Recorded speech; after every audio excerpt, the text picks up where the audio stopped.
Hey everybody, welcome to another round of Canje Plays. Next to me, on this side, would be Steve. But Steve is having computer problems and he's working on it right now, so he is soon will join the fun and we're going to get into this. But there's still a lot of stuff to go through, so everybody welcome to another round of Canje Plays, and today we're going to get into playing Phantom Epoch. So this was a Kickstarter that was going on, but then it was canceled. And I have I've talked with Tyson, who is the developer. He explained what happened, and it's perfectly valid. And so he will be coming back stronger than ever with this wonderful sci-fi space-based dungeon crawl, which it's actually pretty cool how it plays out. So we'll go through like an explanation of how that goes, and then we'll set it up. Hey, Kate, what's going on? Welcome. So I'm giving, this is me kind of, you know how you do the shuffle and dance while we wait for Steve to come back online. So this is my shuffle and dance, but at least it'll let me cover some topics about what the expectation is. But before I begin, I want to say thank you to my patrons, my YouTube subscribers, and if you're neither just coming in to hang out, checking out Phantom Epoch, seeing what this game is all about, welcome as well. So in a nutshell, when we talk about this game is played, it's basically a sci-fi dungeon crawl, right? Where you are trying to the Phantom Epoch is the ship that you find, and you're upgrading it as you play through the campaign and finding new things, and you'll see us do that as we play the game.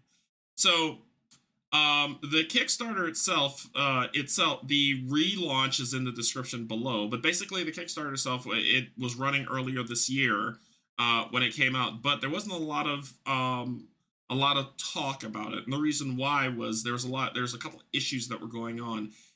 For instance, I believe that there were Kickstarter bugs on the actual Kickstarter platform that prevented the campaign from showing up in live projects for discovery. So it was just there floating in the ether. So it didn't get a lot of press as it should. So Tyson decided to go ahead and say, okay, well, let's go ahead, cancel the campaign. We got some really good feedback as well from people who were looking at the campaign and people who pledged on it. So let's pull it back, do some tweaks, come back stronger than ever. And they will be coming back, and it is returning to Kickstarter in June. So June of this year, the Kickstarter will be coming back, and it's going to be more or less what you see us play today. It's a from what we've played so far from the tutorial on, it seems like a pretty solid game, and I've liked what I've seen of it so far. So one of the things he said regarding the cancellation, Tyson said, was the exposure from the first Kickstarter resulted in opportunities to come back stronger with a relaunch, working on better pricing in both manufacturing and fulfillment to pass on savings to backers, and getting the prototypes into more hands of content creators to kind of get the word out there, to build the hype and to let people see that it's a pretty solid game for use. So that's what they that he went with in terms of pulling it down. He said the more backers, in terms of like when we talk about, okay, well, will there be stretch goals for the game and what's going on? He said the more backers we get, the more stretch goals we can reach, and the better final product we can deliver.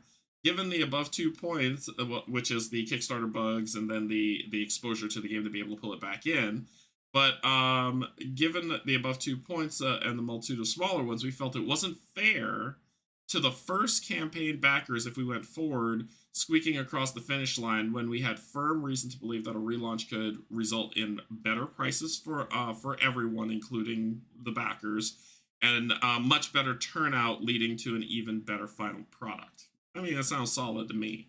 So it's something to definitely check out and keep in mind.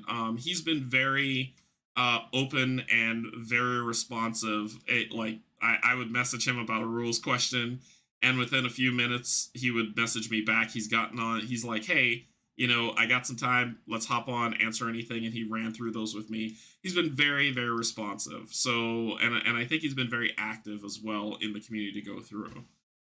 Hey, Tyson, there you are.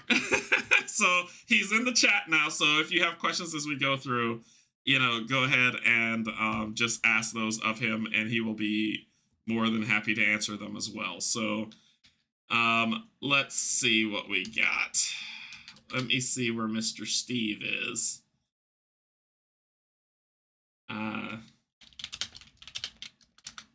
So we're just trying to, once we get Steve back on, but I can actually go to oh, looks like Steve is coming back. Yay, Steve! He's back! Yay! Yeah, you're back. Am I back? Am I really back? We'll find out. There he One of those is. days. There's Steve. So you are back. We are live. I just basically told him about kind of the reasons for the cancellation of the first campaign and him coming back to do stuff. So I was song and dancing until you got back on. Appreciate that. All right, so let's go to the BGG lookup of the page, and then we'll get down to the digital table. We'll get into this game, and we're gonna have a good time. So Phantom Epoch, it says that it looks like the BGG tentative delivery is next year. The Kickstarter campaign, like I said, the relaunch is coming back in June. There's no set firm date yet because Tyson doesn't want to promise something that if whatever reason, you know, if the cloud or the wind blows in an odd way, that it doesn't launch on that specific date. So he's just very comfortable saying that it's going to launch in June, and that's fine with me. So this game is 1 to 4 player. The community says best play. Well, the testers, because that's the only community people that should be talking on here, says 3 to 4 best played 4 player. They didn't give it a rating. They did give it a rating. But 60 to 180 minutes and age 14 plus. There's no complexity yet, so as you can see, the designer Tyson's taking that on, and Dotiri Games is him, and he's publishing on. There's really great art in this game, but you've heard me talk enough. Let's get down to the digital table so you can actually see this game in action. Okay, Steve is here. He's alive. All right, so let me get the chat back up just in case anybody has any questions. Okay. So I selected my hero, and Steve is going to sit at the table and select his hero. But basically, so far in this game, there are 4 species, both male and female, that we get to choose from. There are the humans, there are the Grolix, they slink. Actually, there's just 3 of them. I thought there were 4. There are just 3. There's the humans, the Grolix, and the slinks. Both female and male characters are present. There's no difference between the female and male characters. They have the same abilities, same everything, so you don't have to worry about saying, oh, I'll pick this sex over this other sex because blah, blah, blah. You don't have to do that. So, yeah, go ahead and select your character. I already picked, you know who I'm playing with. So, oh, I already picked up So I picked, but the classes are the base classes. They are the contextual base classes, which is the rogue class, the healing class, the warrior class, and the ranger class. So that's what you start with. So Steve has selected the rogue class, and you can tell that by the lovely symbol on the back of the card, which is the rogue class. I am the healing class, or I'm always a cleric, so why stop now? So I am the healer class, and each board is different. If you are if you're using the healing class, you get this board, which says that as my critical ability, so when I crit on a die, if target is an adversary equals enemy, remove 1 bandage from self or any ally. And bandages is kind of how you take damage over your health in a way. Steve he's got this lovely ability on his rogue sheet. If you notice the difference at the top, Kate, we won't talk about that till Sunday. So on his critical ability is gaining invisibility. Now we both start off. Let's take a look at the hero card so we can break it down, and I'll use Steve's as so what do we pick? When we pick the species that we're going to play, Steve picked a human female. Her HP is at 15, and then her action points are at 10. The action points are very important, and we're going to get into why in a second. But she also has this innate ability. Hey, Brian, what's going on? When converting an action card into a move action, add +1 movement point. And we'll talk about converting cards and all that in a second, but that's her innate ability. My innate ability as a lovely slink lady is I have 13 health and I have 11 action points. But my innate ability is guard +1 against any range attack. So if any range attack's coming at me, I get 1 guard, just because I'm an awesome slink. So That's the set. I also start off with some abilities that are honed towards the healing class, not the race. Which is I've got the hemorrhage inducer, which says that the big circle with the closeout says that this is always active. And with the if I crit as well, because you saw my crit ability that if I remove bandages, well, if I crit here as well, I also inflict bleeding on my opponent, which yay. And then I get a lovely little ability that is this type of action that is my medical kit. So it's healer only, but once per mission, right? So just a one-time burn. Remove remove 2 bandages from self or adjacent ally. So I get to kind of heal down any type of major damage. Tell us about your ability there, Steve. So I have a hidden barb. Mm-hmm. So this is a, let's see, range 1. So basically a melee weapon. And if I roll a critical, I get to do extra damage after the effect, which is pretty awesome. Awesome. And if you notice on his board, there's a slot for headgear, chest, and leg gear. So we can get gear to power ourselves up even more. There's also the 2 slots for abilities that are there. Well, did you just mix space face? I just saw that name. Mix space face. You're welcome. Great.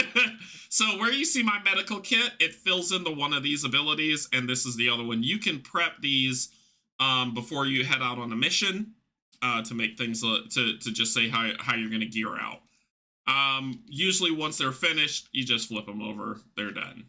There's just kind of like a one-time burn set per mission. There's also, like mine, I have range of 1 as well for my chirurgian's knife. Surgeon's knife? Sure. But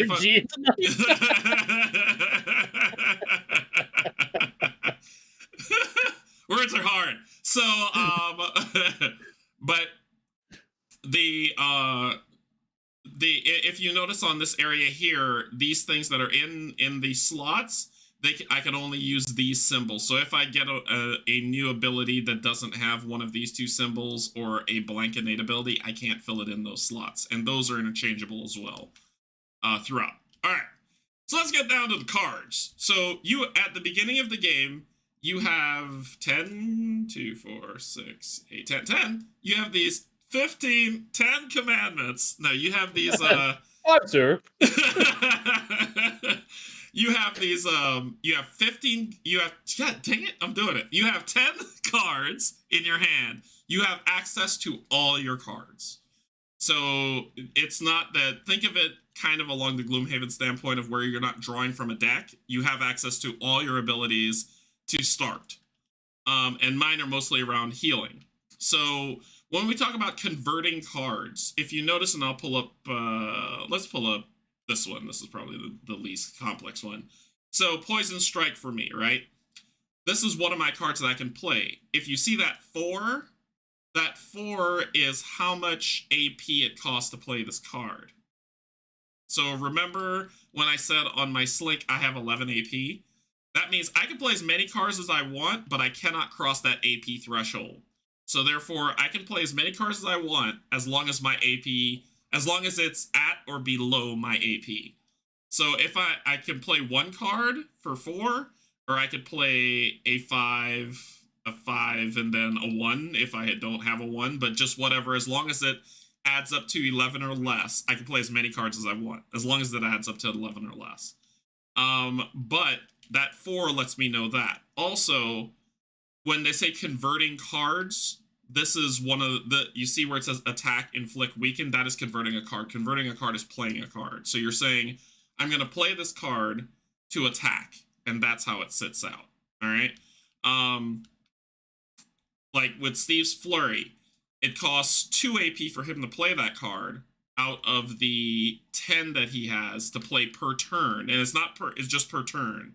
Out of the 10 that he has per turn, he can play 2, and then he gets to attack twice, but with a little bit of a disadvantage of the Flurry. And that's how that plays out. Have I missed anything in terms of the cards? No, I think the only other thing, did you talk about how they can be multi-use? No, can you tell them about that, please? Yeah, so each card has an AP cost on it. If you wish, you can use that card AP cost as movement point instead. So, for example, if a card that has 2 AP or 5 AP, it could be movement of 2 or 5 in that regard. Yep. In addition to that, any card can also be used as an attack. However, you can only do that if you do use a card as an attack. It is the only attack you can do for your turn, period. So, no attacks before or after it. But movements, you can do that as much as you want with as many cards as you want. Yep. Yeah. And I think we should be good. So today, so how we're going to do this is Steve and I talked about this, and we're going to do this in a series. What we're going to do is today we're going to play the tutorial missions and a couple missions more just for you all to get a feel of the game.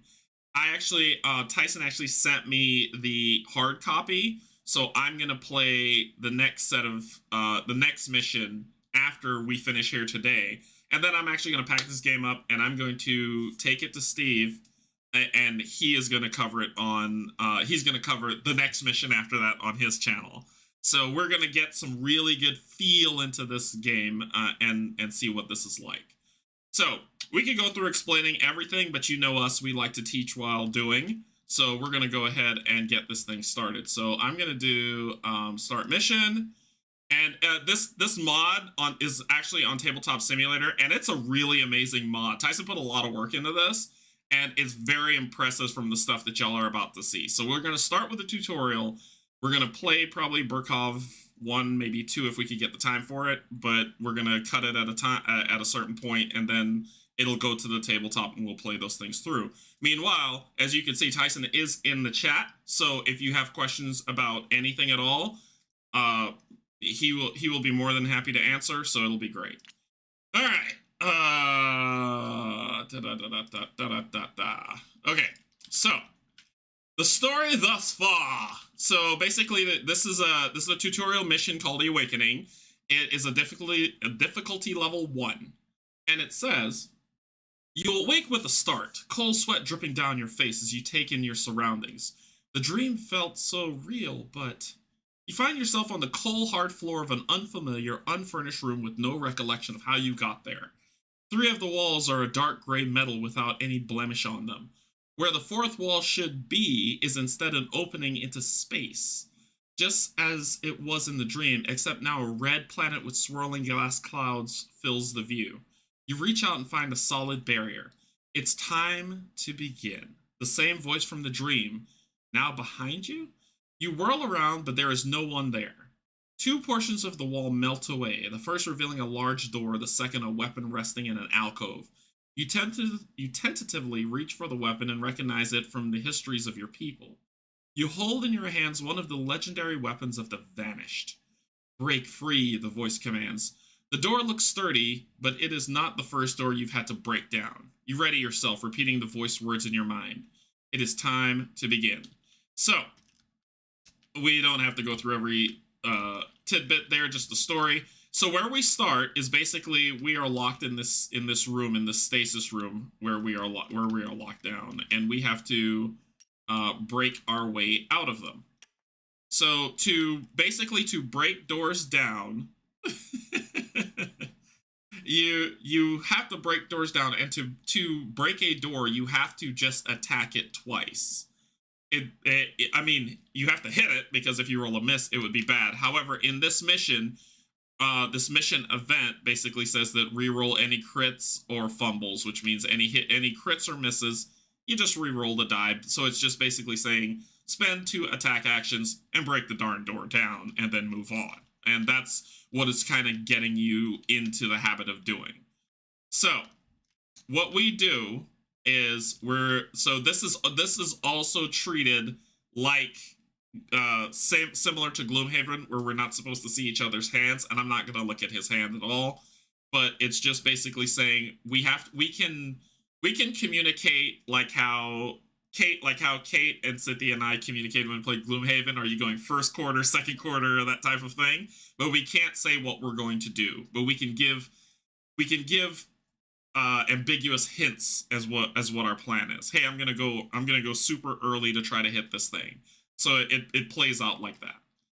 All right, so we got to break doors, and I got to attack it twice. So what am I going to do? So let's go ahead and pick our cards to start. You mentioned earlier that it's not just a little bit different than like Gloomhaven, where you have to play 2 cards. This is when you can play as many as you want, as Yes, long as you get yeah. under your AP. As long as you're under your AP. Yep. Make sure to mention it. So. The question is, do you want to go before me or after me? I don't think it matters for me. Okay.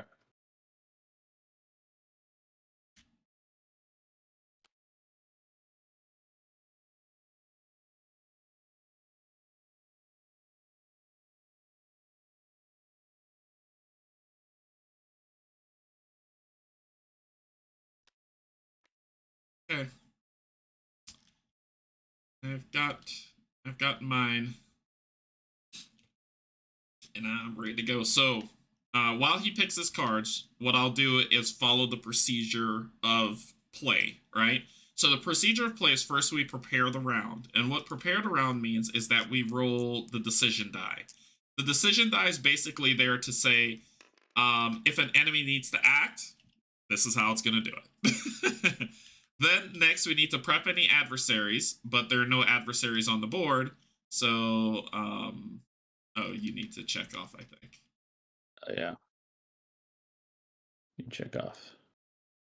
Yeah, and then we start the round. So now, what the mod does is that it actually calculates our initiative. You remember how many cards I did use?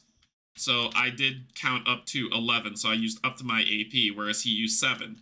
So because of that, your AP usage is also your initiative. So that is gonna be our initiative. So he's gonna go first. So what are you gonna do? Okay. You flip these over. Can you see my cards if I flip these over? Yeah. Okay. I can. Okay, so let's go ahead and start off with the flurry. So we attack -1 and attack -1. All right. So when you attack, you determine you have to roll a die to determine if you hit or not.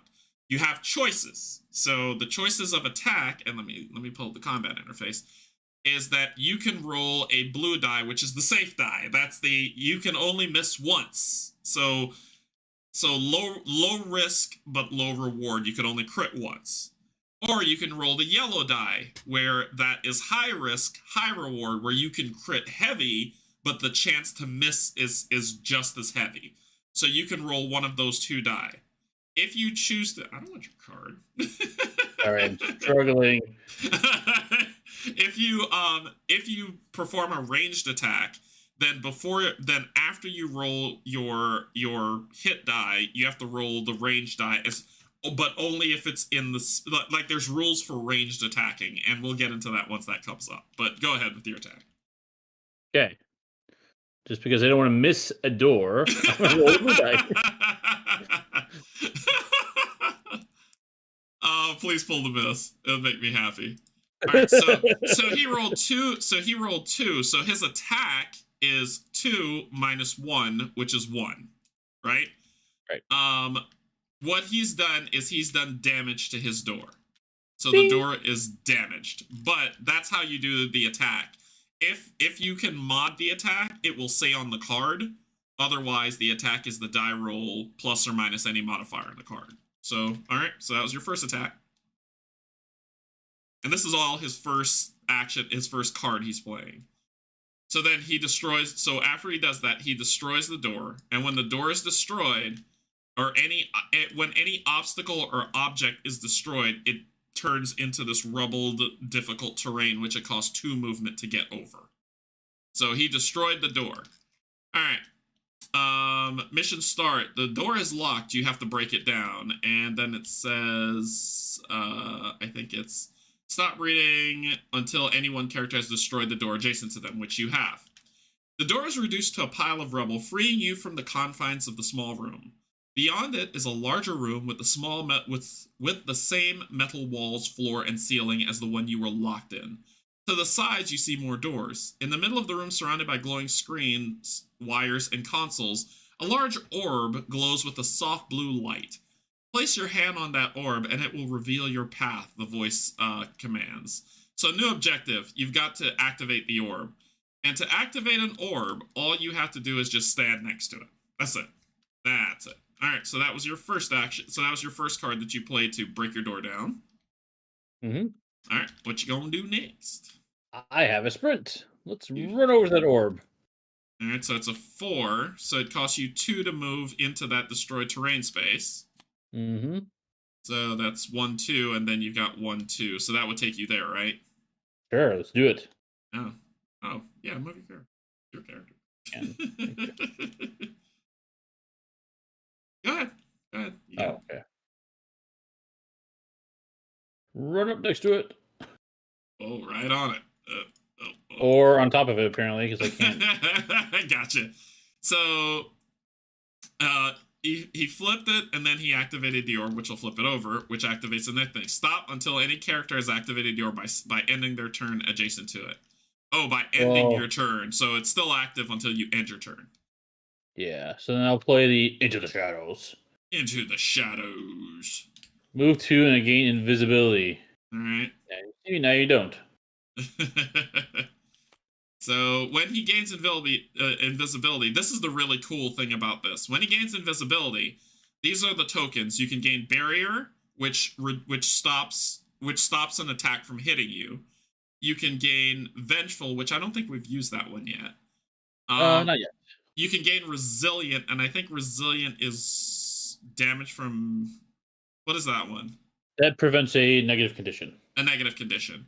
And then you can gain invisible. And what's really cool is that all you have to do in the mod is take the token and drop it on your character.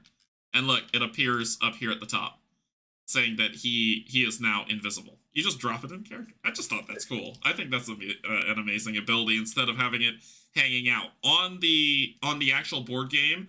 The slots which you'll see when we play it live, that there's actually slots on there for you to put the item in as well. But I thought this was a really cool addition as the mod. All right, so that ends your turn, which will flip this. I didn't use, but can you move? You can move. Can I move across the orb? I think I can, right? I think you can. Any locations that have blue outlines are destructible objects, so you just have to hit them twice and they break. That's what's going on, but you should be able to move through there without an issue.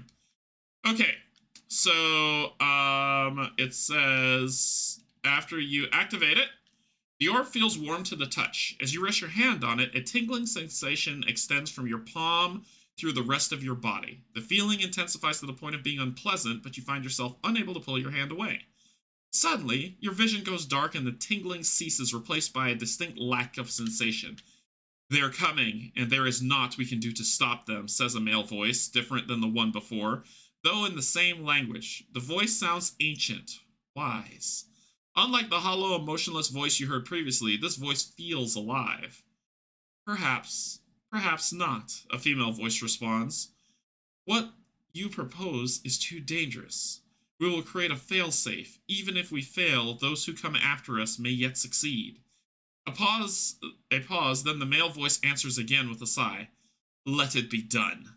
With a gasp, you are returned to the cold metal room, your hand still resting on the orb. It is no longer warm, and its inner light has dimmed. Beyond the orb, a shimmering blue apparition materializes.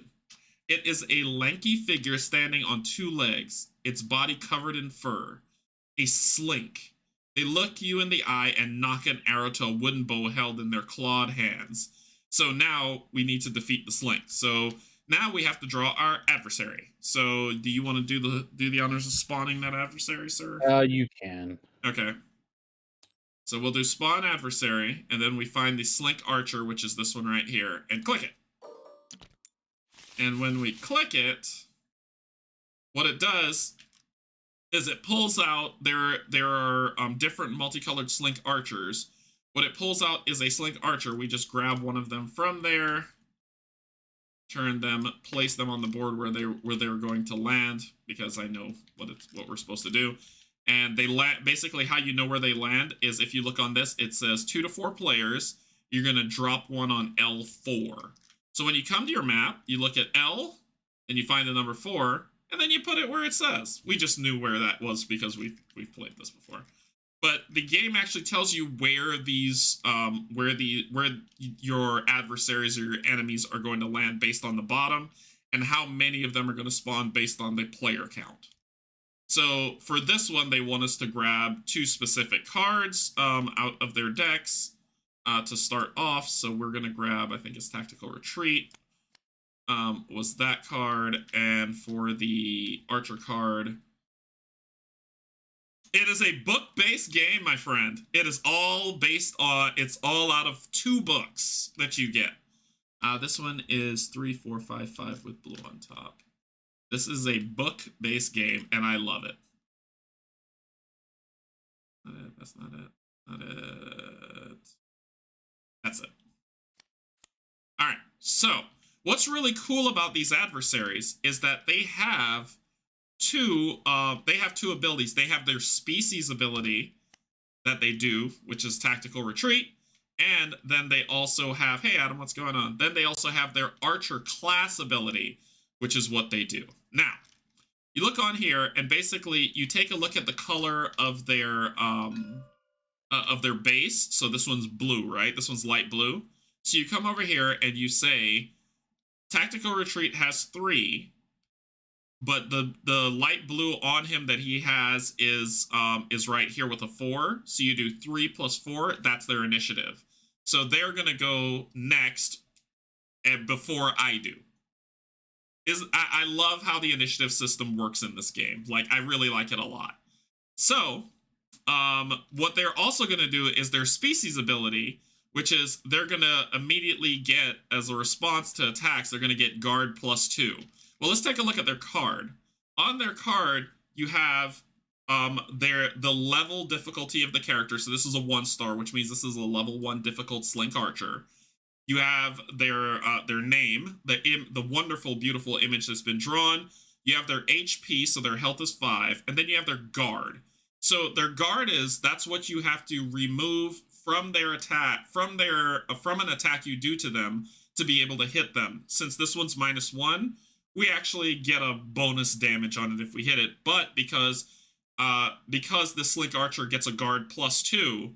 Now that is a -1 + 2, which is 1, right? So they will have 1 guard. So any damage we do to them will be reduced by 1. For this turn, not forever, just for this turn. These cards change every round. They also have attack 3, and if they shoot you, they're shooting you at range 5. And if they crit, they get this critical ability that says at the end of the current turn, retreat 3 and heal themselves for 2. So, which means at the end of Steve's turn, they would now go into the initiative order, which they are at 7. So they go before me still, so they're going to do their thing.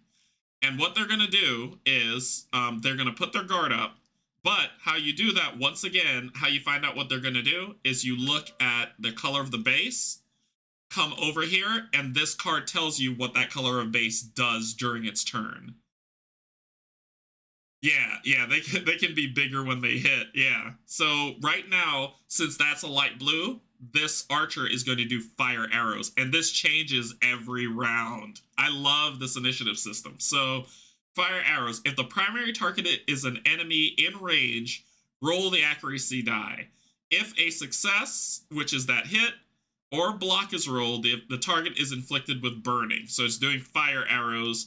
However, while it would love to attack somebody, it can't.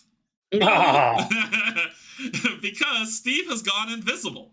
And the invisible card here says, a figure with this condition cannot be targeted by any actions performed by any figure other than itself.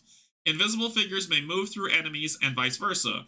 Remove invisible at the end of the figure's next full turn or upon performing an attack action. So I'm locked behind a door, so it can't get to me, and Steve's invisible. So it has no way to attack with fire arrows, so therefore it cannot attack. However, it does have this: if an enemy is within Slink's range at the start of Slink's turn, retreat 2 at the end of the Slink's turn. Well, it can't see Steve. So it's like, oh, I thought I heard something, and that door looks broken, but Was that the win? it must be the wind that broke that door. Meh. So that kind of ends its turn. It has nothing to do, but it has its guard up until the start of its next turn. So that ends its turn, but its guard is up, but it's my turn. So with my turn, I have my cards to play. Well, I got to knock some doors down, right? So I'm going to roll this attack, and as you can see, my attack +1 and it gains Pierce 3. What Pierce 3 means is I hate this, Steve. You have to explain this because this is the one that always confuses me. I subtract, it's a grid, right? Is it a grid or I subtract it from their guard? Subtract from the guard. Okay, so because I know there's a grid with kind of like the breakdown of it, so it confused me a little bit. But you just, whatever you pierce, you subtract it from their guard, and then the rest goes through. So I'm going to go ahead and roll for that one. And I rolled a 2, so I hit the door for 1, so it's like, oh, I did hear something. The door over here is making weird noises. And then that goes in my discard, which is over here. And then I'm going to do my next attack. For my next attack, I rolled a crit! Woohoo! Woo-woo! I do more than break that door. I kicked that door in the face. So that door is more than broken. And it becomes rugged terrain. But I have a move 6, and it says, must end in a space adjacent to my ally. Sure, so I could do 1, 2, 3, 4, 5. Hey, look at that, 6. And I ended adjacent to my ally like I was supposed to. And that ends the round. That pretty much ends the round. So what do we do at this point? We do end round, right? It discards that species and that archer ability to draw a new one on the next. So we're going to prepare the round. So the decision die is going to get rolled. Then we prep the adversary. And what the prep the adversary is we draw cards, but we cannot see what this adversary is going to do until we determine what we're going to do. So I could tell Steve, I'm like, I want to move. I can move through my allies, but I can't move through enemies. Steve can move through enemies. So Only because we're invisible right now, but yes. Yeah. When you're invisible, you can do it. All right, so I'm planning on moving and attacking this person. The question is, do you want to do that faster than me? I don't know if it's possible for me to go faster than you. Okay.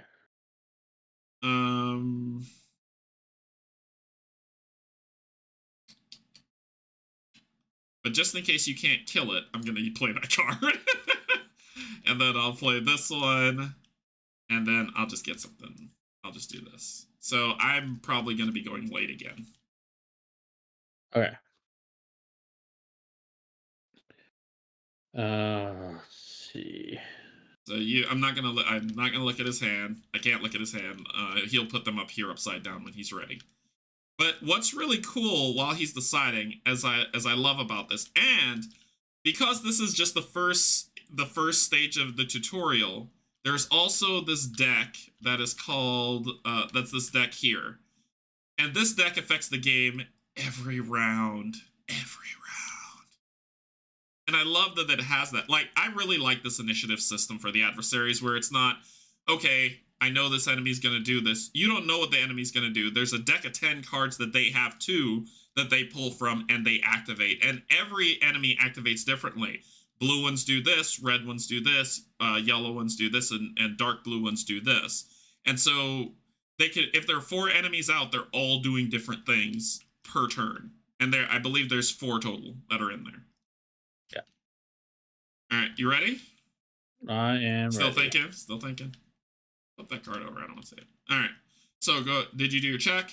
Okay. Yep. So we'll start the round. So it flips the enemy over, and it says, well, they drew another tactical retreat, and this time, look at what they're doing. Full draw. So it's 3 + 4, which is 7. So that Slink Archer is actually going to go first. And then Steve's going to go second, and then me. Well, what sucks is Steve's still invisible. Sorry. I was hoping I could go first, but I got greedy. So I'm going to get shot in the face. So if an enemy is within Slink's range at the start of the Slink's turn, retreat 2 at the end of the Slink's turn, and its guard goes up. So its guard is 1 for the entire turn, and it's going to do attack, do a regular attack with its range +2. So its attack now, I want to pay attention to this, because this is one thing that Tyson had to school me on. You see that attack 3? That 3 gets added to whatever they roll. So it's ouch time for me. Whatever they roll, unless it's a miss, that 3 is going to hit me. That's going to get added to their roll. So they always roll the blue die. Always. They always play it safe unless instructed by the card. Be faster, Derek. Come on, miss. Oh. Critical. Oh no. So at the end so his critical ability, her critical ability is at the end of the current turn, she will retreat 3 and heal 2 to self. So, how bad does she hurt me? Well, let's see. She rolled a crit 3, and her attack is an attack +3, so she hits me for 6. Oh my gosh, why did that do that? No, come on. No. We're talking about the accuracy die. Only if she's shooting. The accuracy die is only if she is shooting through like something that's in the way. You're technically not in the way. Right. But if, like, for instance, and we'll talk about that on the next mission. We'll talk about how the accuracy die plays in, but right here it doesn't. So can I reduce my health out? 3, 4, 5, 6. I took 7 damage. Sorry, 6. There we go. So I'm down to 7 health from that nasty hit. Cool.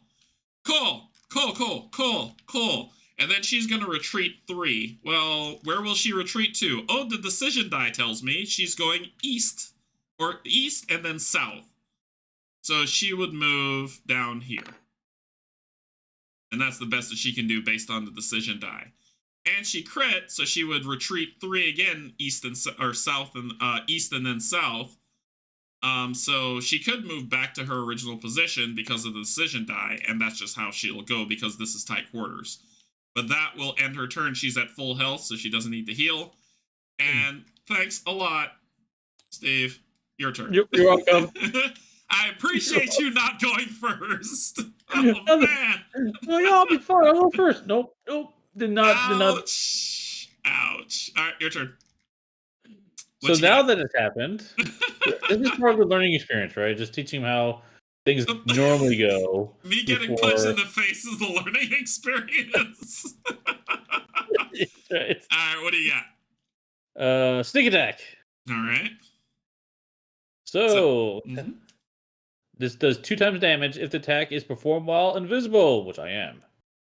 So are you going for Bork or rolling safe? Well, people haven't seen yet. This will be a learning experience. Let's do the risky. Let's see what happens. We're gonna die. All right, go for Let's it. do it 2 times, right? Right? Big fun. Are you nervous if I'm going to do 2 times and fumble this thing? Go for it. I'm happy to be part of this plan. Let's do this. Let's do it. Yes, don't do it, Steve. Wait. Ooh, boy. Oh, nice. So big payoff. He rolled a 5 on the blitz die. Times 2, so that's 10. But they have a guard of 1, which is -1, so 9. Their HP is 5. They are dead. All One right. shot. So they are wiped out. So he Surprise. It's actually very thematic how that happened. So the apparition flickers, then disappears from sight as if it had never existed. In its place, oh, sorry, I forgot. When it dies, anytime you kill a creature, they drop what's called a nova cell. And this is what this is gonna say. So let's read this and then I'll explain what those are. So in its place lies a nova cell, a small glowing source of energy that is used both to power equipment and as currency on your home world. Behind where the creature had appeared, a portion of the wall melts away, revealing a brightly lit corridor. The original synthesized voice speaks again. You are not worthy for what comes. You hesitantly step into the corridor, and the voice continues, but perhaps you will be. The wall reseals behind you. Rows of rooms with differing purposes line the corridor ahead of you. Viewports allow you to see out into infinite space around, and it becomes apparent that you are aboard a starship flying through the cosmos. Welcome to the Phantom Epoch, which is the starship that you're on. So it says, "Yay! You got the you now find yourself aboard a Phantom Epoch, which will serve as your headquarters. Our reward for completing this mission is we're going to get 1 skill point per character, and we unlock the mission Burkhoff. But he also, if you end your turn on or next to a what are they called again? Dang it, a Nova Cell, you get it as your currency. So Steve gets this on his this is his currency. So we got 1 and we end it. So we go ahead for here. We say that we're going to end the mission. It was a victory with all optional objectives, which it was. There was no other than that. And then what ends up happening, let's clear this die, is at the end of every mission, you get to draw, you draw 4 cards, and you get to pick, each person gets to pick 1. All right, so notice on here on this one, you see the symbolist right here is a shield. I can't pick that up because I can only have sword and syringe stuff. However, the things that don't have shields on them, you can pick up. So let's see what's there. We've got the things that I can pick up is manual. The character rolls the character rolls a fumble. The fumble does not prevent performing subsequent attack actions. Cool. We've got impact charge. After the character performs an attack action, inflict knockdown on 1 target of the attack. Not bad. And then this one is the typical one, which says broken attachment, which basically says you gain a free Nova Cell. What are you looking at? Maybe the adhesive grip? Go for it. All yours. Cool. I'll grab the impact charge. Oh, I can't. Well, I'll be able to charge it later. But because it doesn't have a symbol, one of those 2 symbols, it's very clear. I can put it on here. Now, break down anatomy of this card. You see that lovely 1 symbol? To activate this ability, we have to first charge it. And how you charge these abilities is with Nova Cells. So if Steve wanted to say, I want to prep this so I can use it, he can actually charge this up by placing that 1 Nova Cell on this adhesive grip, and then it's ready for when he's ready to use it. He can actually take, if he doesn't use this ability, he can take the Nova Cell off and use it to buy something else he doesn't have to use it for. So prep it. Yep, prep it. So we finish our rewards, and we are done with this tutorial. All right. Now, you've seen a quick tutorial of the game, but let's get into the meat of the next mission. So remember, it says that we unlocked the next mission, which is Burkhoff 1. So we are going to go to start mission. And if you notice on here, it has Burkhoff 1. If you go to Thespera, you won't have a mission. Or if you go to Orbos, you won't have a mission. So Burkhoff 1, we go there. Boom. It sets everything up. It's all good. We've got it all set up. And let's do some setup. So we get all our cards back to our hand. All the discard, all that other stuff goes back to our hand. Lose your condition, start at full health. You use your conditions, start at full health. As you see, our characters got back on our boards and started back at full health. Mike James asks, is this relaunching soon? It's relaunching in June. This is coming back in June. Hey, just got back from practice. Excited to watch. Yep. That's how you roll dice. Crazy. Madness.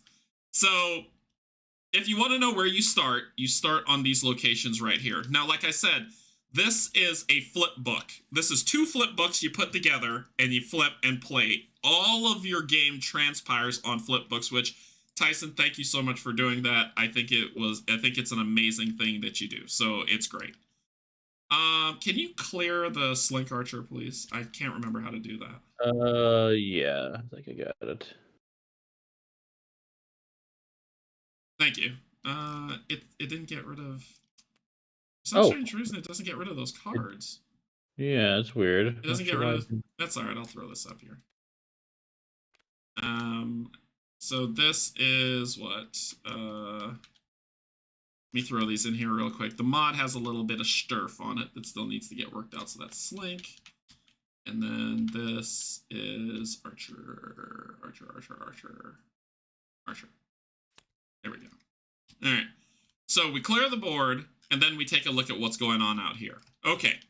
So let's do our introduction, and then we'll do our setup. You want to do the honors of reading, good sir? I'm not seeing the image. I gotta fix something. So you go ahead and do that. Sure, why not? So, how did you get here? Was this an ancient vessel of the vanished? Where are they now? Not knowing the name of whoever or whatever had been speaking to you, simply refer to it as the voice. This is the voice.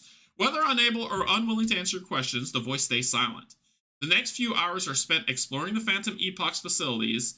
Legends speak of such a craft as this, capable of flying through the stars, but no one living has ever seen one. The craftsmanship of the vessel is reminiscent of the treasures left behind on your homeworld by the vanished. Irreplaceable technology over which many bloody wars have been waged. Several of the rooms are destroyed, their original contents and purposes unrecognizable. As you enter a room with a glowing orb, much like the one you had previously activated, the voice finally speaks. They succeeded, and yet they failed. You must rebuild. They hid the way. I will reveal it to you. Infuriatingly cryptic, as usual. The orb springs to life of its own accord, and a translucent image of the red planet that you had seen from the room you woke up in appears. The name of the planet, Burkhoff, floats above it. The image expands rapidly until a small area near an active volcano becomes visible. A precarious path above molten lava ends in a cave marked with an X. An image of a Grolok welding a bow appears. The Grolics of Burkhoff know not what it is, but they guard it jealously. You must recover it. Objections that you do not know what it is either are cut off as the room fades around you. Moments later, you find yourself on the path you saw in the image, the intense heat of the molten lava below nearly overwhelming you. So, we got teleported. Sweet. So, our objective is to retrieve the treasure on W2.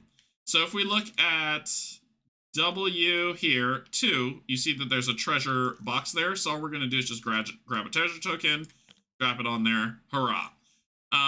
It says, you have been sent to Burkhoff, the volcanic homeworld of the Grolics, and must recover the treasure marked by the X on the holographic map. It is fiercely defended, and you will have to fight your way through after recovering the treasure. You will need to return to the entry point to be transported back to the Phantom Epoch with it. So we will be facing Grolic archers and Grolic sentries. That's what this is setting us up for. All right.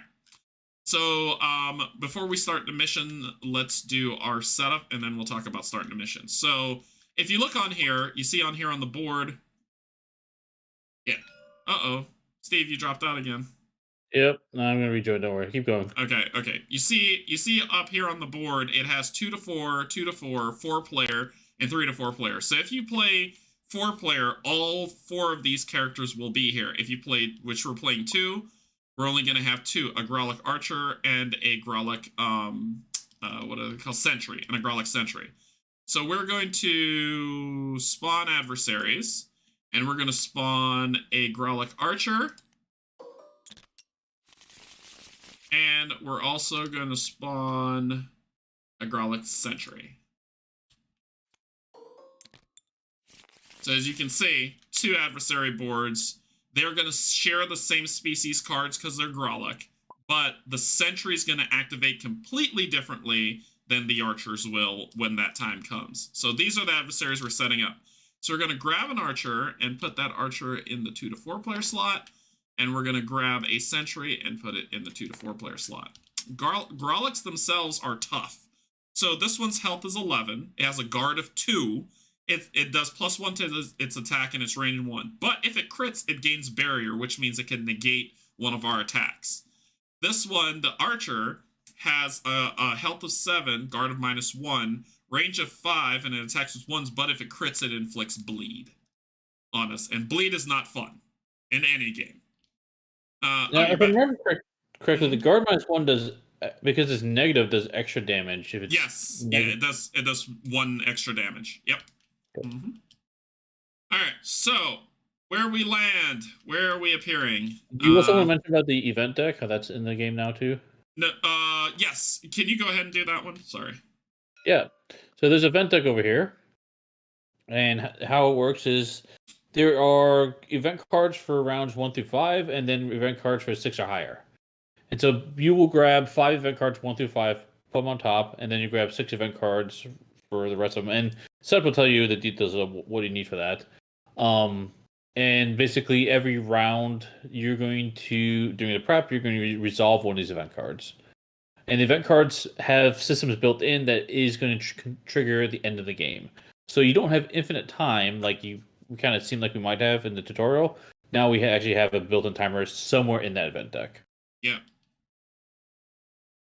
So where let's see, grab this. I'm gonna begin here. Where would you like to begin? Let's see, probably right next to you. Okay. Alright, so we've teleported. Mission start. A shout nearby draws your attention to a group of Growlix readying their weapons to attack. They clearly will not be giving up the treasure without a fight.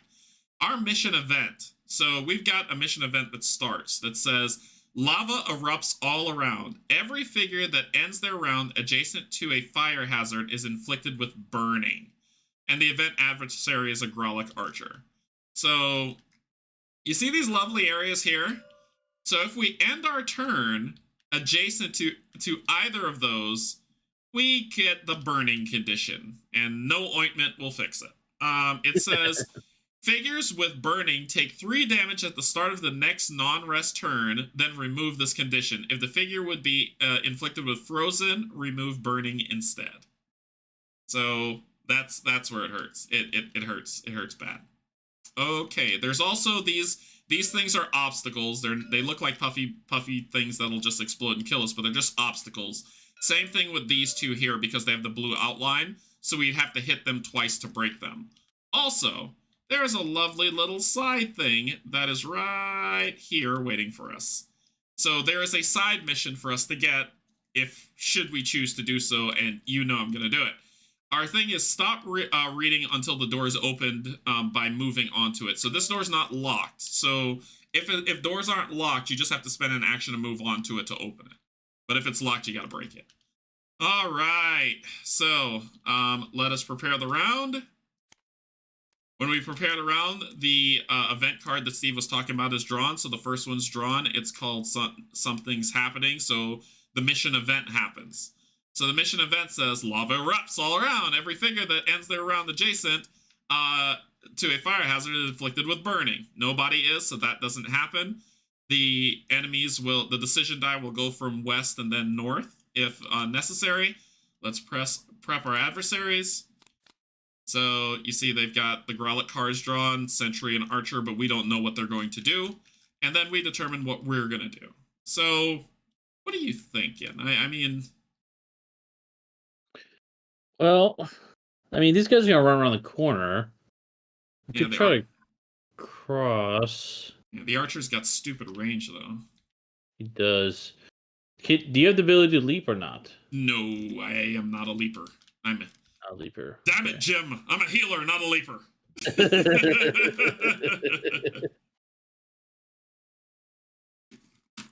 Well, I'm planning to go for I'm planning to go for the objective as well. So if you want to go late, we can go late so that we can see what they're going to do. That's what I'm thinking. Yeah, and because of the range of this thing, it's probably going to have to roll that accuracy die to see if it hits us, if it shoots. Yeah, I think going late makes a lot of sense right now. Both of us, so that way we can let the enemy go first. They might get within range of us. Okay. And do some stuff. So. All right, so I'll do this one, which is the big. Let me. Yeah, I could do that. That is. Then I can definitely do this because I'm tired of getting hit. And then I'll do potentially this. Let's see what happens. So also, I know also what another action you can take. So what happens So your question will come up, okay, we're playing this game. What happens when you run out of cards? At any time during your play, you could take what's called a rest action. When you take a rest action, your initiative is 1, not 99, it's 1. And you rest, which means you gain all the cards in your discard pile back into your hand, but that ends your turn. So it's an action that takes over your entire turn, and you act first, but you get all your cards back in your hand. Ooh, did I count properly? Yes, I did not count properly. My counting was bad. Because you can't do that. Shoot. You'll have to go before me. Hopefully you'll go before me. Yeah, because I can't play this one.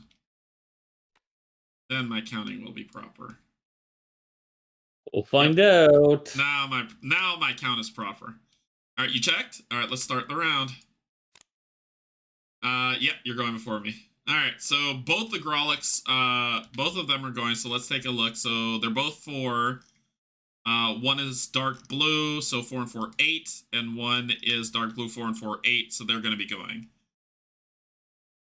Mike's asking you a question. Steve, he says, what do you think so far, Steve? This was a game I had my eye on for a while. Oh, what I think of this game? Yeah. I actually quite like this game, to be honest.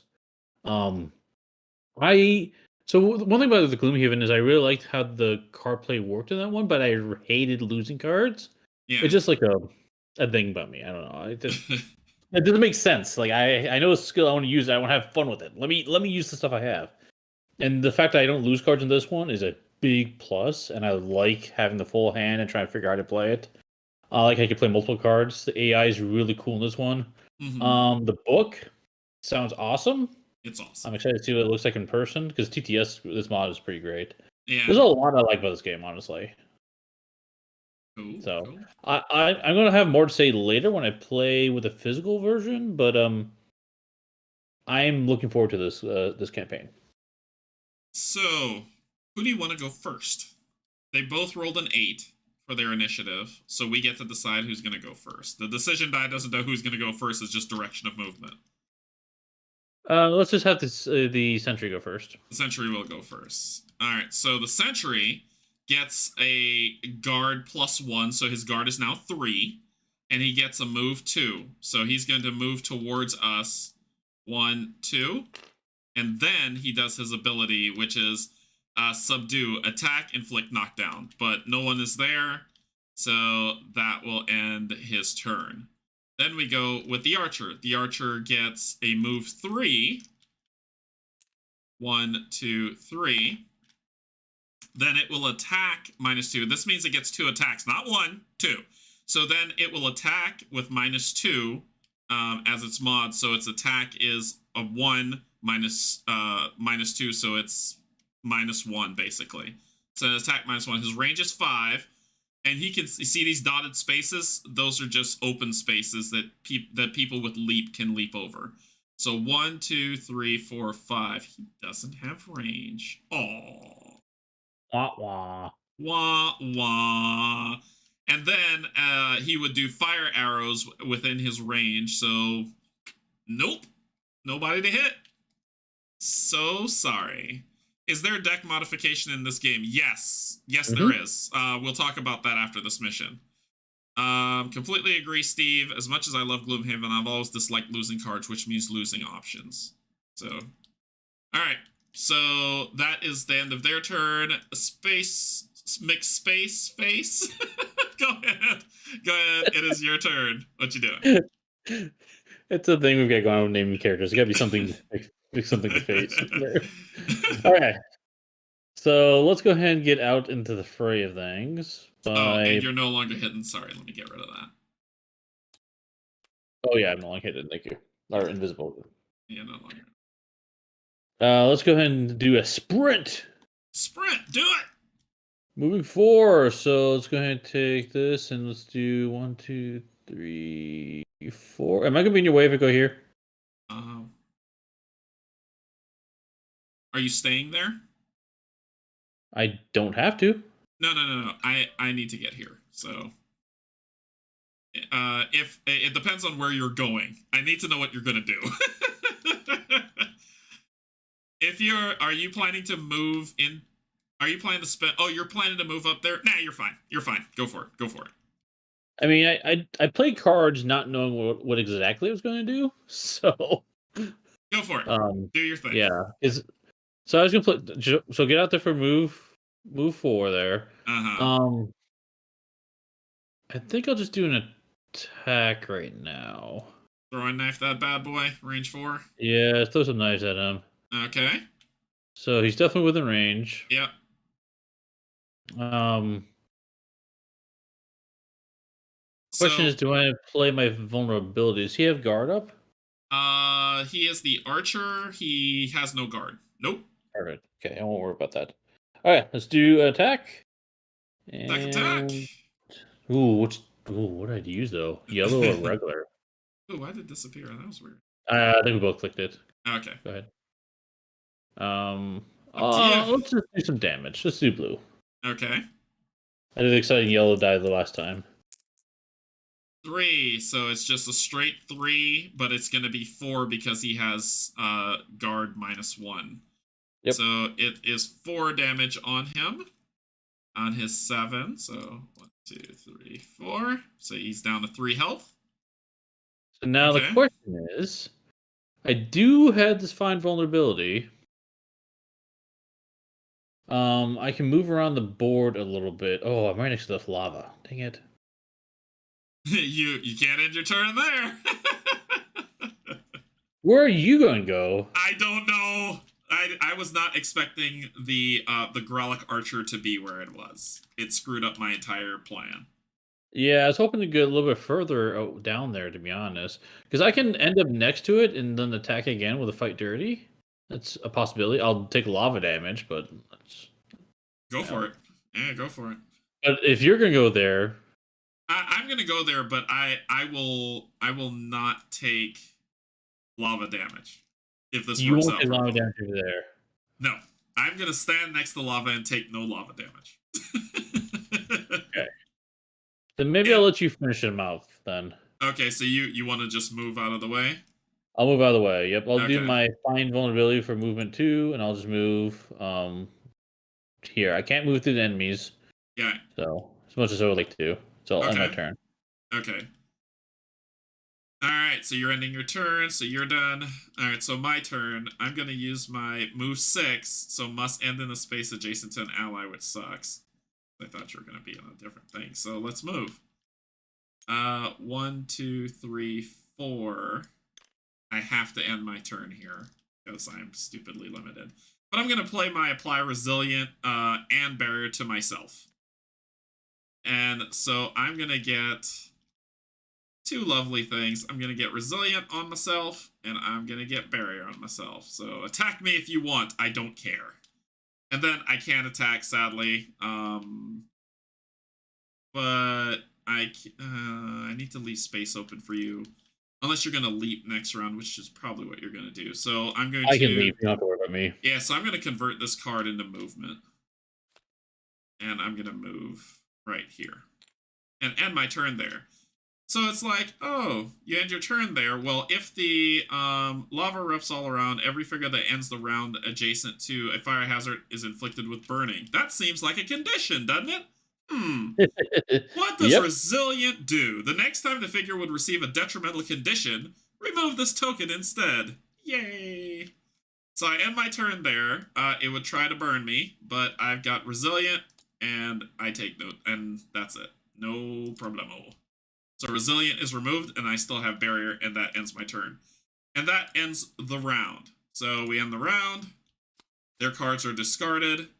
And then we prepare the round next. So what happens? Adrenaline rush. All characters have +1 max AP for the round.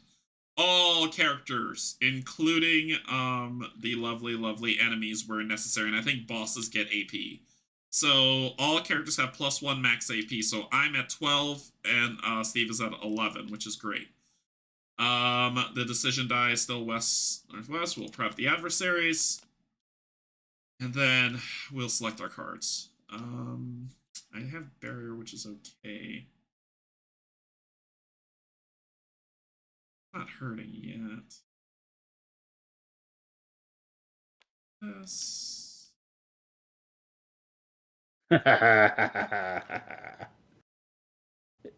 Can I, Steve, just question on the ruling on the attack conversion of the card?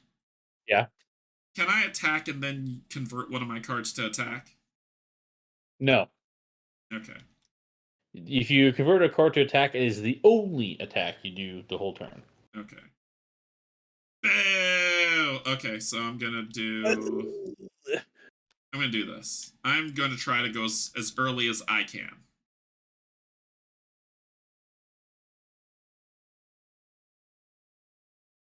Hey, Dr. Han, how's it going? So, I'm ready. You let me know when you are.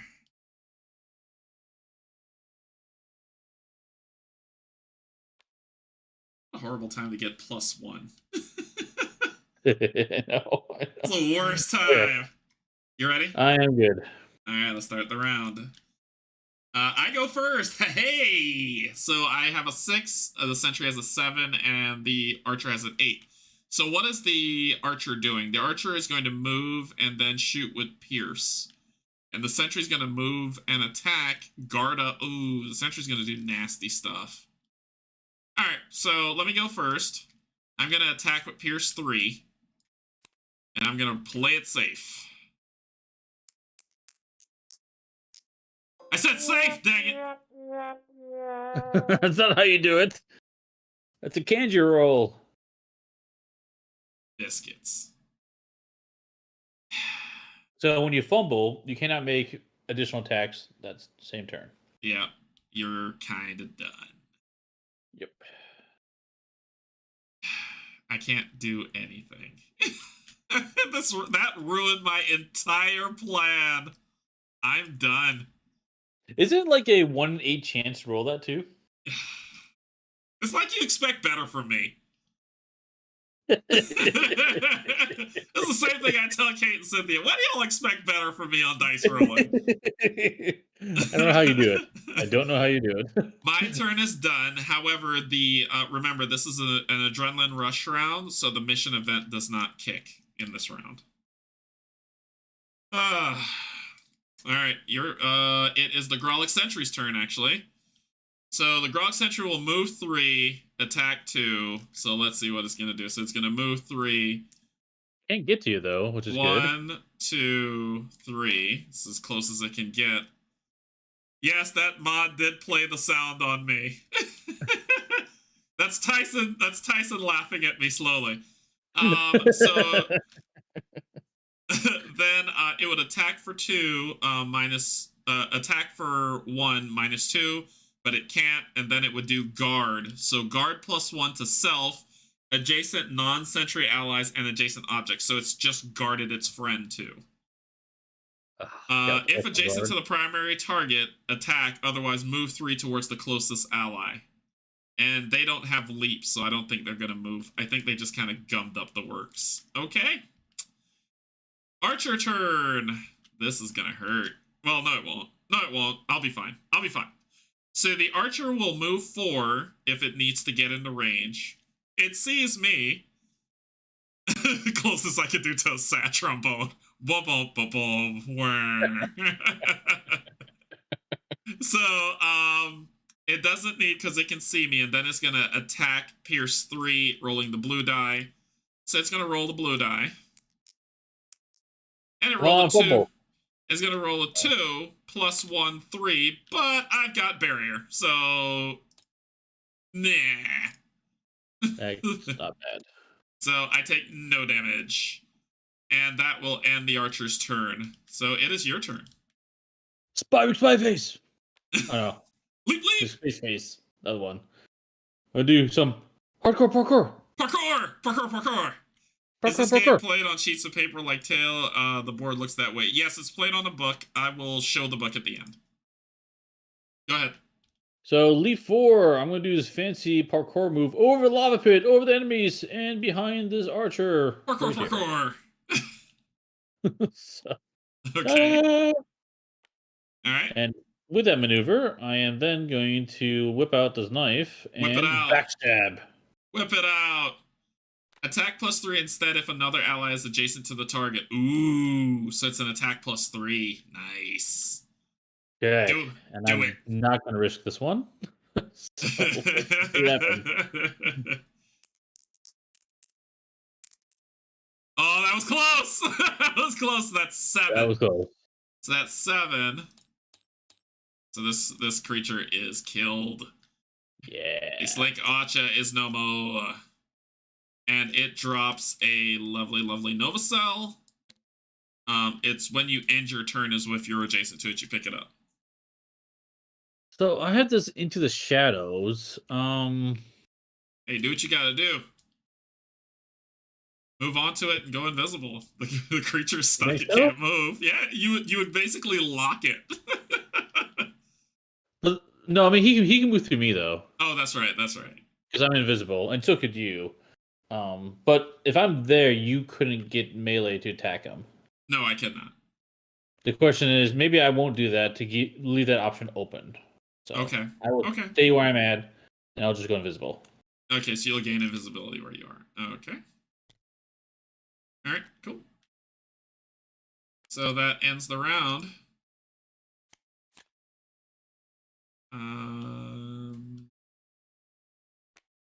Yep. So basically, there's no more. This will still keep coming out, but that's okay. The archer's dead. So, and we leave that up anyway because we know what's coming up next. So, let's go ahead and prep the round.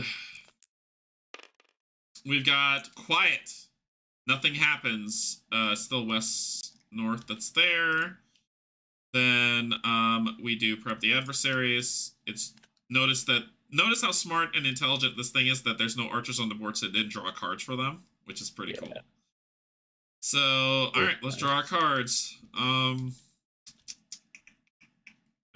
I gotta do this, and I gotta do that, and that's all I'm doing this round. Are you wanting to take out that guy? No, you can, please. Okay. Can you go early? Yes. Okay. I can go early. Super early? I can go pretty early, yes. Okay. I'll be surprised if you're earlier than me, but we'll Okay. see what happens. Yep, go early. Right. Okay. Are you adjacent to him? You're not adjacent to him. I'm not, no. Okay. So, let's Oh, go wait, ahead. you take the Nova Core, by the way. Nova thing. I forgot about that. Oh, because, well, you ended your turn next to it, too, so you would have gotten it before Oh, me. that's true. You would have gotten it before me, and that's okay. Yeah. All right, so let's go ahead and start the round. You go first. Yay. Oh, good. So what do you got? So I've got this flurry, which I'm going to use as movement instead. So it's Okay. normally 2 AP. I have a special ability. Could be 3, because my human trait. Yep. But I'm only using move 1. Yep. Move 1. Oh wait, Yep. if I go, you can move through me, right? Yes, Yeah. I can move through you. Okay. So I'll move. Thank you. Next to it. And then let's do a sneak attack. Sneak. I got really lucky last time. Do I try it again? That's all I have to say about it. Probably not. I think I bought my lottery ticket already. So. All right, here we go. Blue die. Blue die. Blue die 4. So 4. So that's 8 damage? Yep. Woo! 8 damage on this 11 health one. Well, let's take a look at his card. He has a guard 2. So that's 8, 7, 6. So 6 damage. Yep. And I'm no longer invisible. And you are no. Yeah, you want me to pull that off your card?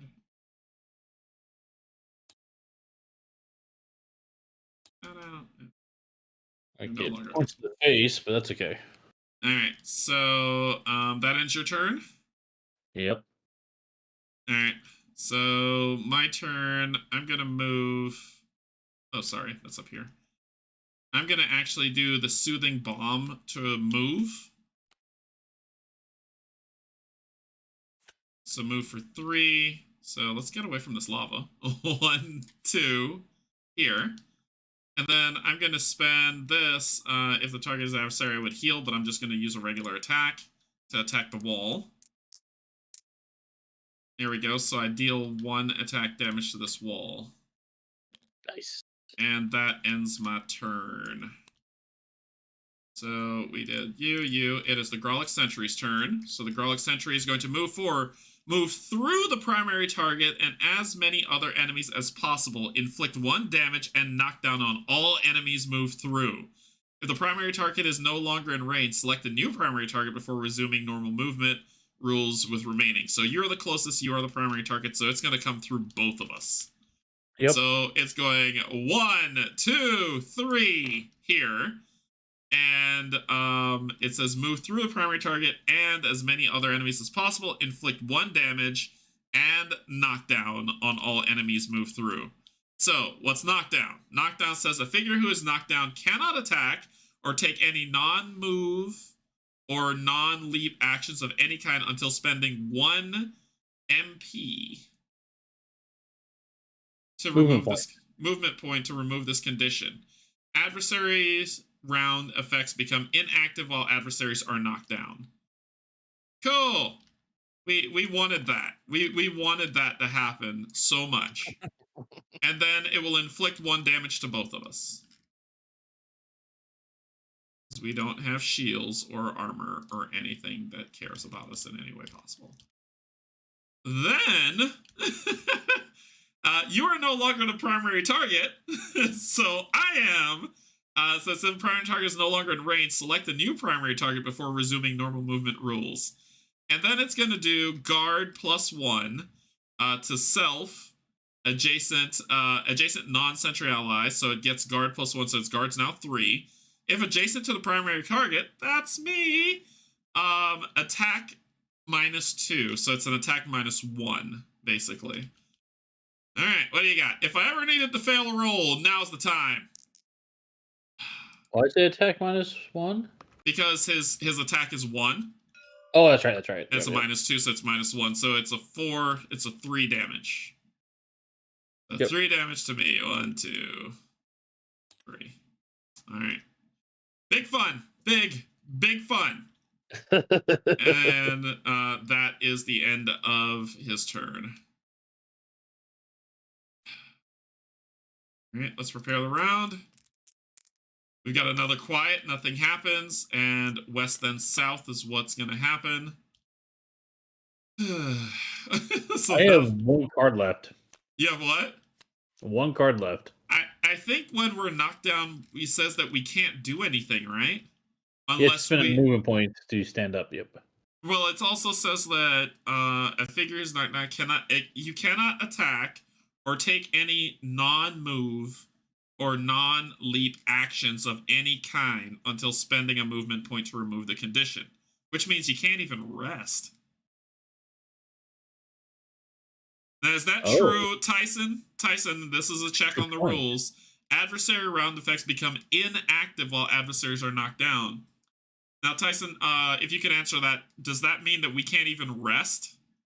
I think that's how that reads.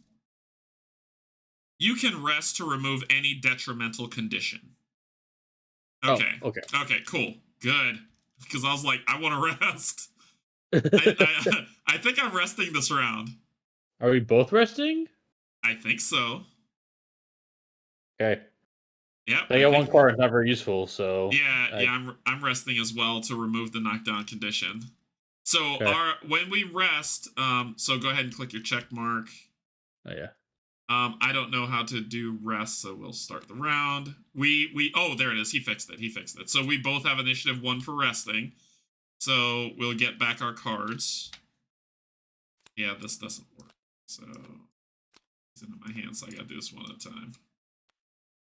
And then you get all the cards back in your hand, and then we lose the detrimental conditions. Ugh. I figured while I was on the ground, might as well take a quick nap. Yeah, we're a little tired. I'm efficient that way. But it is his turn, so he's going to raise his guard, move. His target is me, and then he's going to knock me down again. I hate this Oh. guy. I really hate this guy. Please flub. Please flub. This time there's no, the mod is straight up, it's +1. Please don't roll a 4. So 2 + 1, 3, and he inflicts knockdown on me again. Cool! Big fun. I enjoyed that. I enjoyed that. Okay, let's prep the round. Quiet, nothing happens. Then we're getting into the red card, so we're getting into dangerous territory. Prep the adversary. And let's do card draw. Well, I need movement to be able to get up so I can do something. Let's see how you like it, you jerk. I need to do a move of some sort. He's gonna hit me again, isn't he? Unless I go first. Please go first. I don't want to get hit. Though the tiebreaker is gonna be west and then what? West and then south. Oh So wait, he's going after you anyway. Yeah, Well, he's it still depends gonna about hit that. me. He's still gonna hit me no matter what. Yeah. So I'm gonna take pain. So let me just... Okay, so if I'm gonna take pain anyway, let me do this. Right. Let me do this. Then I'll do... Right, so that's...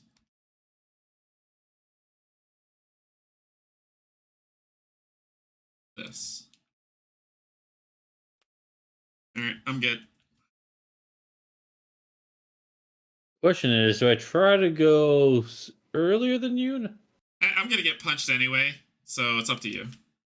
Are you going faster or slower? No, I'm not going fast at all. I'm just like, I'm gonna Okay. get So hit then anyway, let me I'm gonna go prep. before you. Yeah. Okay. All right. I'm gonna assume I'm gonna be before you anyway. So. Alright, so here we go. He is going first, which is expected. He's going to move, then he's going to adjacent allies and objects use the higher of this adversary's guard value or their own. If adjacent to the primary target, attack -2. So he's going to attack me -2, so -1. Mm-hmm. It's hit me a lot. Well, fumble. So -1, so 2 damage. I can take that. I'm down to 4 health. Okay, that is the end of his turn. It is your turn. Okay. I am going to try to rescue you. I'm going to leap Leap, over parkour, yonder. parkour. Parkour! Okay. And then we do a backstab. However, does he have guard? He still has guard, right? His guard is adjacent allies use his guard, so his guard is 2. 2? Okay. Well, I'm doing find vulnerability. We gain pierce 4 on my next attack. Do it. And I'm going to do backstab. Okay. So, and you're next to it, so this will be a +3 attack, and he's got 0 guard. And do it. Okay, here we go. Here we go. Try to soften him up for you. Woo! 7 damage. Woo-hoo! He is. You softened him. You softened him to death. He is dead. Nice. All right. I think that was all your stuff, right? That was all my stuff. Yep, I'm good. Nice. Okay, so first things first. I have to You take move. Nova. Oh no, I'm in my turn still. Oh, you're in your turn? What you got? Well, he drops a Nova thing, right? Oh, yes, he does. And when you end your turn, you get it. Yeah, I guess I'll take it. I want to make sure you get some too, though. So Yeah. So then, the first thing I got to do is get up. So I'm going to use this invigorating strike to get up. So that's my 1 MP to get up. Boom. I'm going to then attack this wall one more time. Try to break it. Which, this is destroyed now, so this is destroyed terrain. Can you... I don't remember the rule. Can you split up movement and attack, or do you have to use the full ability of the card beforehand? You have to resolve the card before you move on to the next card. Okay, so then I'm gonna heal myself for 3. And that ends my turn. Yeah, smart. Okay. I'm gonna go for the secret thingy, and then I'll meet you at the door. When you heal, do you have to take a bandage? Oh, now you made me forget that rule. How dare you? I forgot that rule. You see? I can't remember if it tells. I think so. I think you might be right. Yep. He said, yep, when you heal, you take a bandage. So we should talk about the bandages. Each character has 2 slots for bandages, and anytime you heal, you will take one of those bandages and fill a slot. And once all the slots are filled, you are no longer able to heal again that mission. But there are potentially ways of removing bandages, so then you can heal again. Like my medical kit. Exactly. All right. And your critical too, right? The which?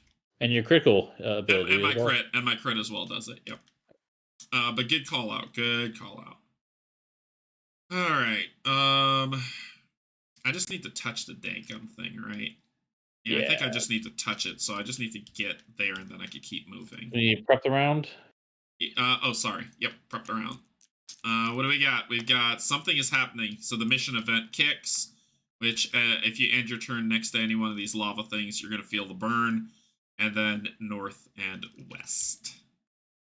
Okay, so I'm going to do this one because I just need to touch the orb, then I can keep moving. So do that. I need to catch up with you so I can also prep. Then hopefully I can catch up to you with that. Okay, how much did I use?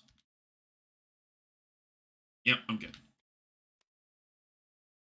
All right. Prep adversary. There's no adversary to prep, so whenever you're ready.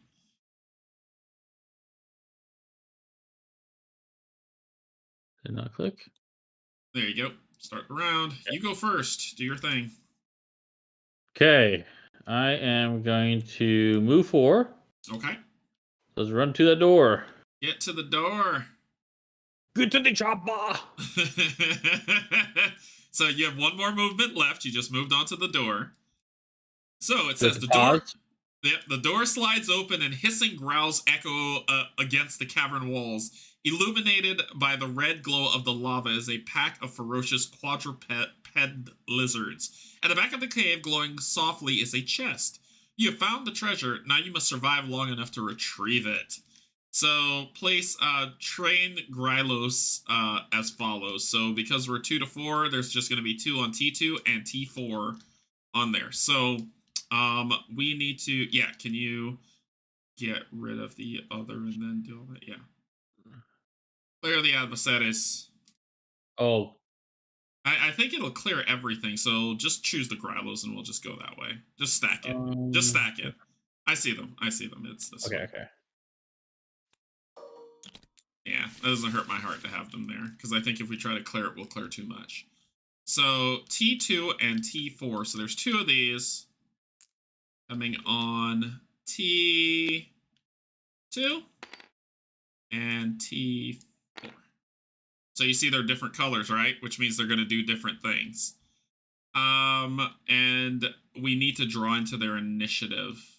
But it was supposed to draw into initiative, but it didn't. So we don't activate them immediately, right? Oh, that's right. Thank you. I remember Tyson told us about this. They're stunned until the next round. Yeah. They don't immediately activate. That is correct. So those are the only ones that come out, and you have 1 more movement. I will step into that area. Step into it. Okay, now I have throwing knives. So range of 4. Let's throw some knives at one of these guys. Throw it. Let's throw at the red one. Train Beast 1. All right, you playing Lotto or are you rolling safe? I'm playing Lotto. All right, let's do it. People see that blue die enough. Ooh. Wah. So miss. Nothing happens. And then I'll get a chance to move 2. I'll move only. Yeah, I'll move 2 just in case they don't move. I'll move right Okay. between them, Oh, they're and then I'll gonna go. move. And then you're gonna go invisible? Come on, Alright. see me. You didn't see anything. Alright, so the Growlic trained beasts, six hit points, 1 guard, 1 attack, 1 rage, and when they're critical blow, place a poison hazard in an empty space as close as possible to the target. Hot take: yellow dice don't actually have hits. Kim, oh my god, the trombone sound is perfect. But to be fair, the blue doesn't seem to be much. Yeah. That's why I said it's high risk but high reward. You get some mega hits if you hit with that, but you also have a higher chance. Yep. Crits on it too, I think, right? Yep. There's more crits. Yep. Yeah. All right, so that ends your turn. So it's mine. So I'm going to move 6 here. So I'll move 1, 2, touch the orb. And when you touch the orb, all you have to do is just look on the other side. You see where it says 0, 1. Well, we read from the Gospel of 0, 1, which is the stop, extra buck. Don't touch it until. And 0, 1 says time stops and the battle freezes around you. Hey, Brandon, thank you so much for subscribing. Time stops and the battle freezes around you as a familiar tingling sensation engulfs your body. Blah, blah, blah. This time, your vision does not go dark, but you hear the same male voice from the first vision aboard the Phantom Epoch. Log 1. We begin experiments today. I fear we are making a mistake, but she is right. What choice do we have? Our secrets must be scattered as a failsafe.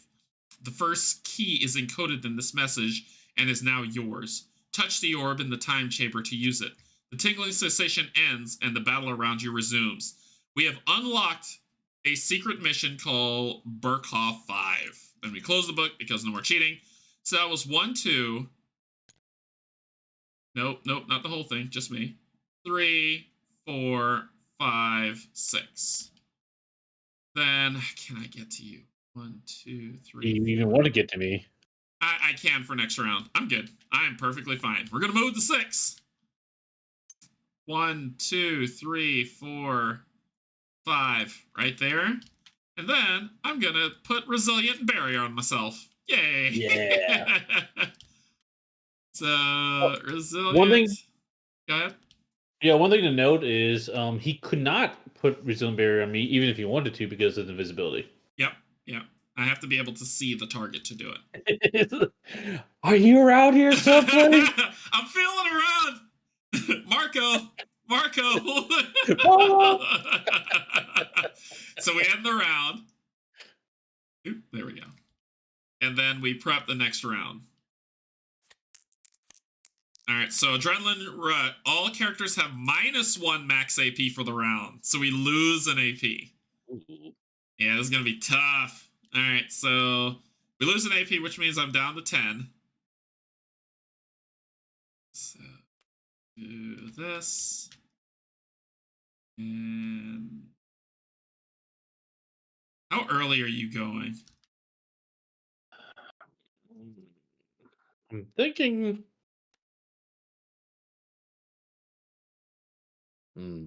I'm going early. I kind of go pretty fast, honestly. Okay, go faster than me because I'm going early. Are you going early? I'm going early, but probably not as early as you.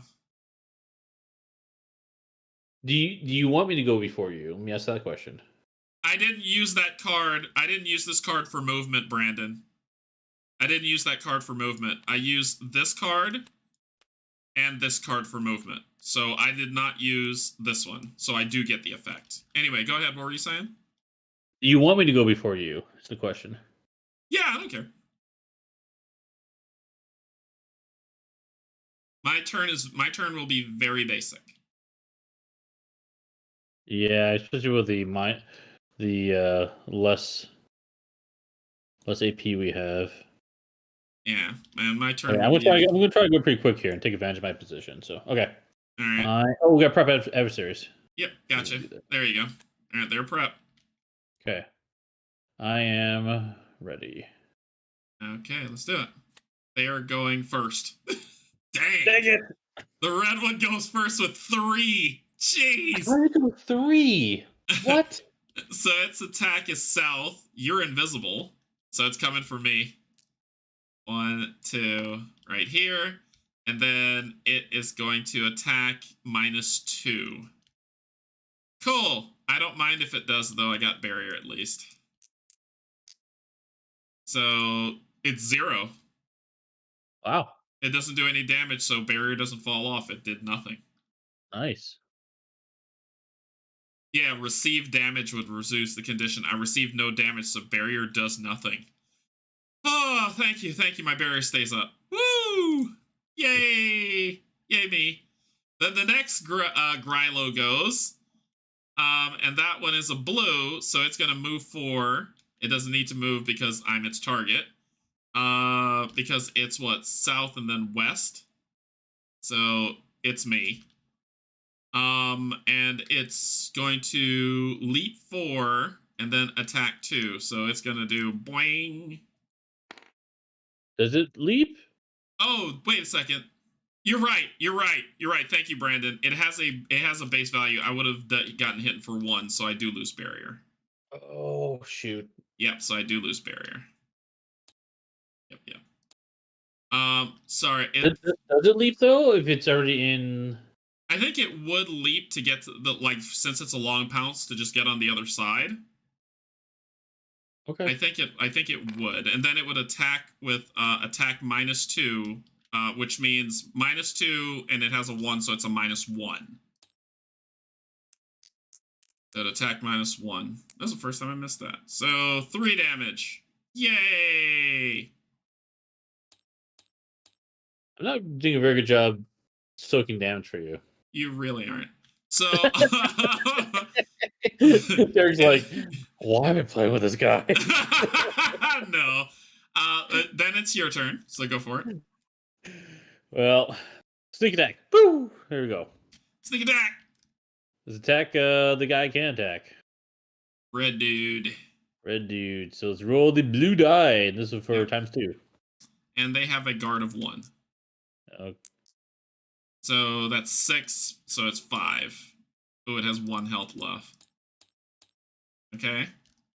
Okay, and then let's do a flurry of blows. Flurry those blows. So first attack. This is a blue. Let's see.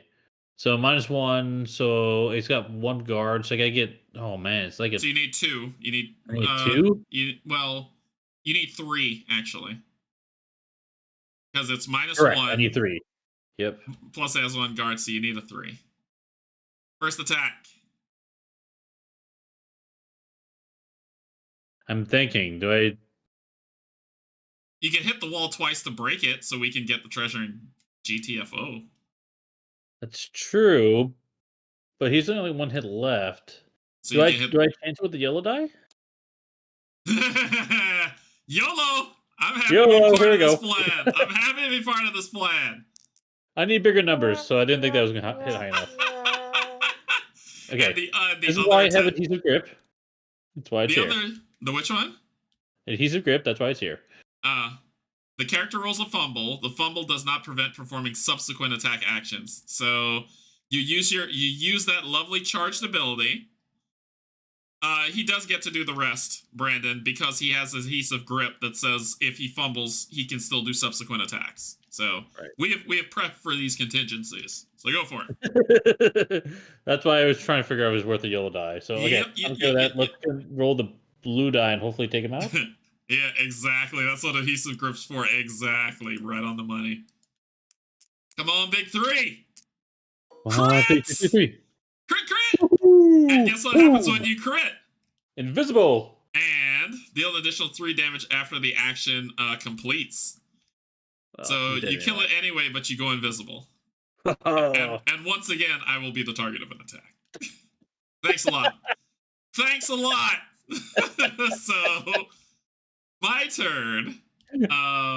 Or does that end your turn? Sorry. Does that end your turn? This is my turn. And you get another Nova Cell for killing it. I'm gonna die. So I'm gonna heal for... cooperative player am I? I'm gonna heal for 5, because I'm gonna die. and then I'm gonna attack this with Pierce 3. So it's an attack 1. You healed, so then you do get bandage, right? I do get another bandage. Yes. And I'm gonna attack with Pierce 3, which means it'll cut through its armor. I am actually gonna go for crit on this. I'm going for big bucks because I need it. So let's see if I can make it happen. Nope. Nope. I'm pretty sure Yield Eyes all fumbles. I'm just kidding. There's a crit in there somewhere. I'm just not rolling it. So that's a fumble. And I think that's gonna end my turn. Yep. That's gonna end my turn. So end round. Pair round.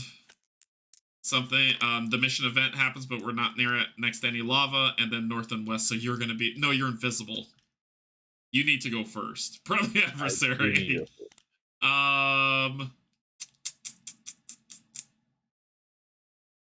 actually going to rest. So I'm actually. What does bleeding do again? I forget. Bleed. Bleeding is figures with this condition take 2 damage at the start of every non-rest turn until you get rid of the condition. It's a perma thing. Okay. So until it's cleared, you just take 2 damage every round. And I'm resting, so I will go first. But I need you to go shortly after. I probably will. I'm going pretty fast here. All right. Start round. I go first since I'm resting. Put this back in my hand. I don't know why I can't draw these into my hand. I press the number and it doesn't work. And that ends my turn. Your turn. Okay. We've got 1 or 2 options here. I can either try to blind them or make them bleed. Bleed probably over blind.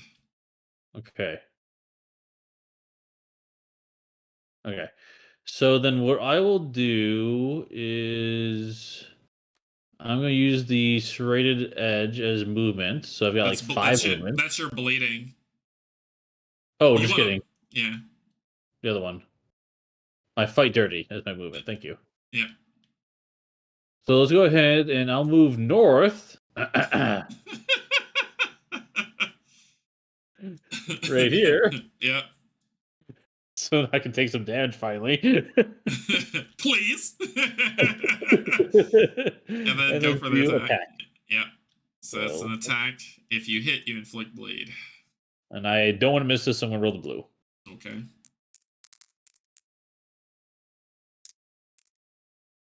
So 3, that's just a straight up 3. It has a guard of 1, so that's 2 damage to it, and you inflict bleed. Yep. 2, and then bleed is inflicted on the creature. So you'll take 2 damage at the start of every turn. Anything else? That's it. All it has was those 2 cards. Alright, so creature at the beginning of its turn, it takes 2 damage. Actually, we can ignore it. It's going to die next round. It will move 6, and then it's targeting you. What color is it? It's light blue. So it's going to attack, adding +2 to the attack if the trained beast is adjacent to an ally. It is not. So it's just a straight up attack +1. So roll that blue die, see what it does for you. Okay. So +1 this. Oof, 5 damage. Ouch! Oof. Okay, I need to take some damage. It's fine. And that ends the Grylo's turn, so that is not doing anything else. End the round. So as you can see how this is kind of set up, that's pretty solid. So mission event happens, we're good. North and east, so you're still the target. So what I'd propose is it's gonna die next round, let's ignore it. I'm gonna try to break this wall. And then you grab the treasure in GTFO. I have no cards, so you're resting. Gotcha. I have to rest. All right. So then next round you grab the treasure in GTFO. That's fine. I can do that now. So I've got 11. Let's see how I can help you and do this. 6.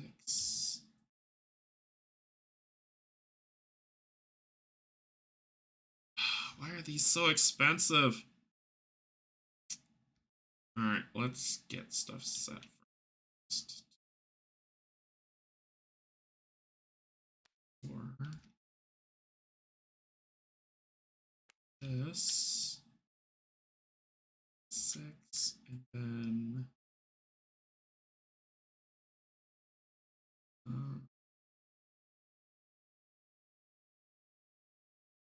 then this. Yeah, and then I could try to go early so that you could run next round. Okay. So, prep adversary. Go ahead and hit your checkbox so we can start it up. Yep. All right, start the round. You go first to get all your cards back. Yep. And that's it. You're up. No, it's their turn. They are going to move, and then they're basically just they're doing the same thing again, so they're just gonna attack you. Go ahead and roll the blue die. +1. Wait, they die, don't they? Oh, that's right. Never mind. Sorry. The bleed hits and they die. Sorry about that. Yep, you're right. No damage to you. Whoopsies. Try to give me extra damage. Just revenge. Whoopsie. So they die. And then it's my turn. I'm gonna heal you for 5. Ooh, thank you. So 1, 2, 4, 5, almost back to full. Then I'm going to move 2 here, and then I'm going to attack.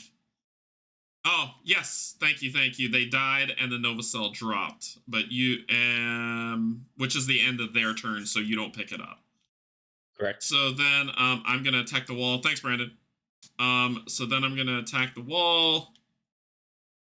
Blah. All right, so that's 1 damage on the wall. It is damaged. And that will end my turn. Cool. All right. Running out of cards. Timer's running. Any character that rests this round receives 2 damage. So we are not resting this round. Thank you very much. All right, so I need to end west and north goes. Okay, so I need to... Give me a bandage. I can't seem to pick sorry. one up. Yep, I got it for you. There's your bandage. Thank you. I need to hit that wall, and then I need to go early. I need to go earlier than you for what I want to do. Are you... I just need to end my movement adjacent to it, right? Yes, just you need to end your movement adjacent to it. Yes.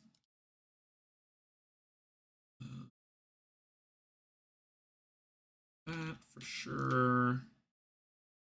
Actually, no, not. Yeah, that for sure. And I have to go after you. Yep. I'm gonna try to go as early as I can. Well, I think I can go after you. I think we can make it work. Yeah, early as I can is middle of the road, so.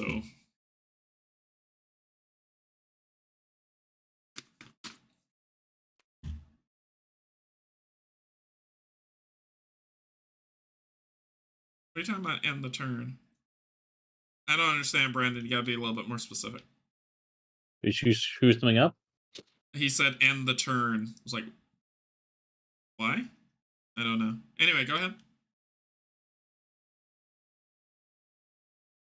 Are you ready? Oh, no, you haven't checked it. No, I'm trying to make...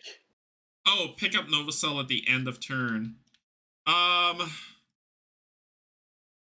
If you end your turn in the space or adjacent to it, but he rested before the creature died, so it's still there.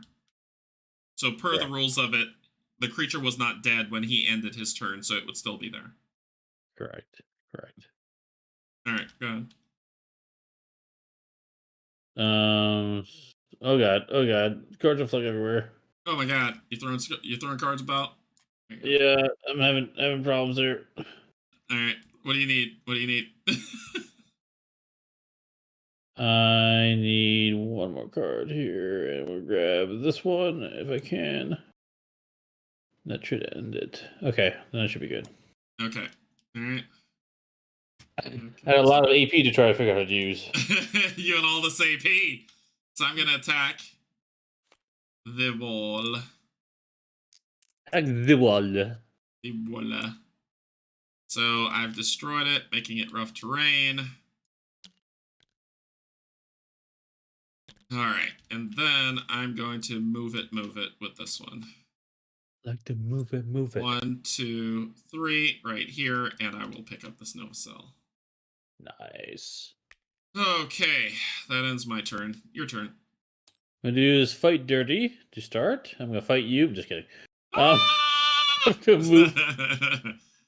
I need 3 movement. Actually, I can use flurry.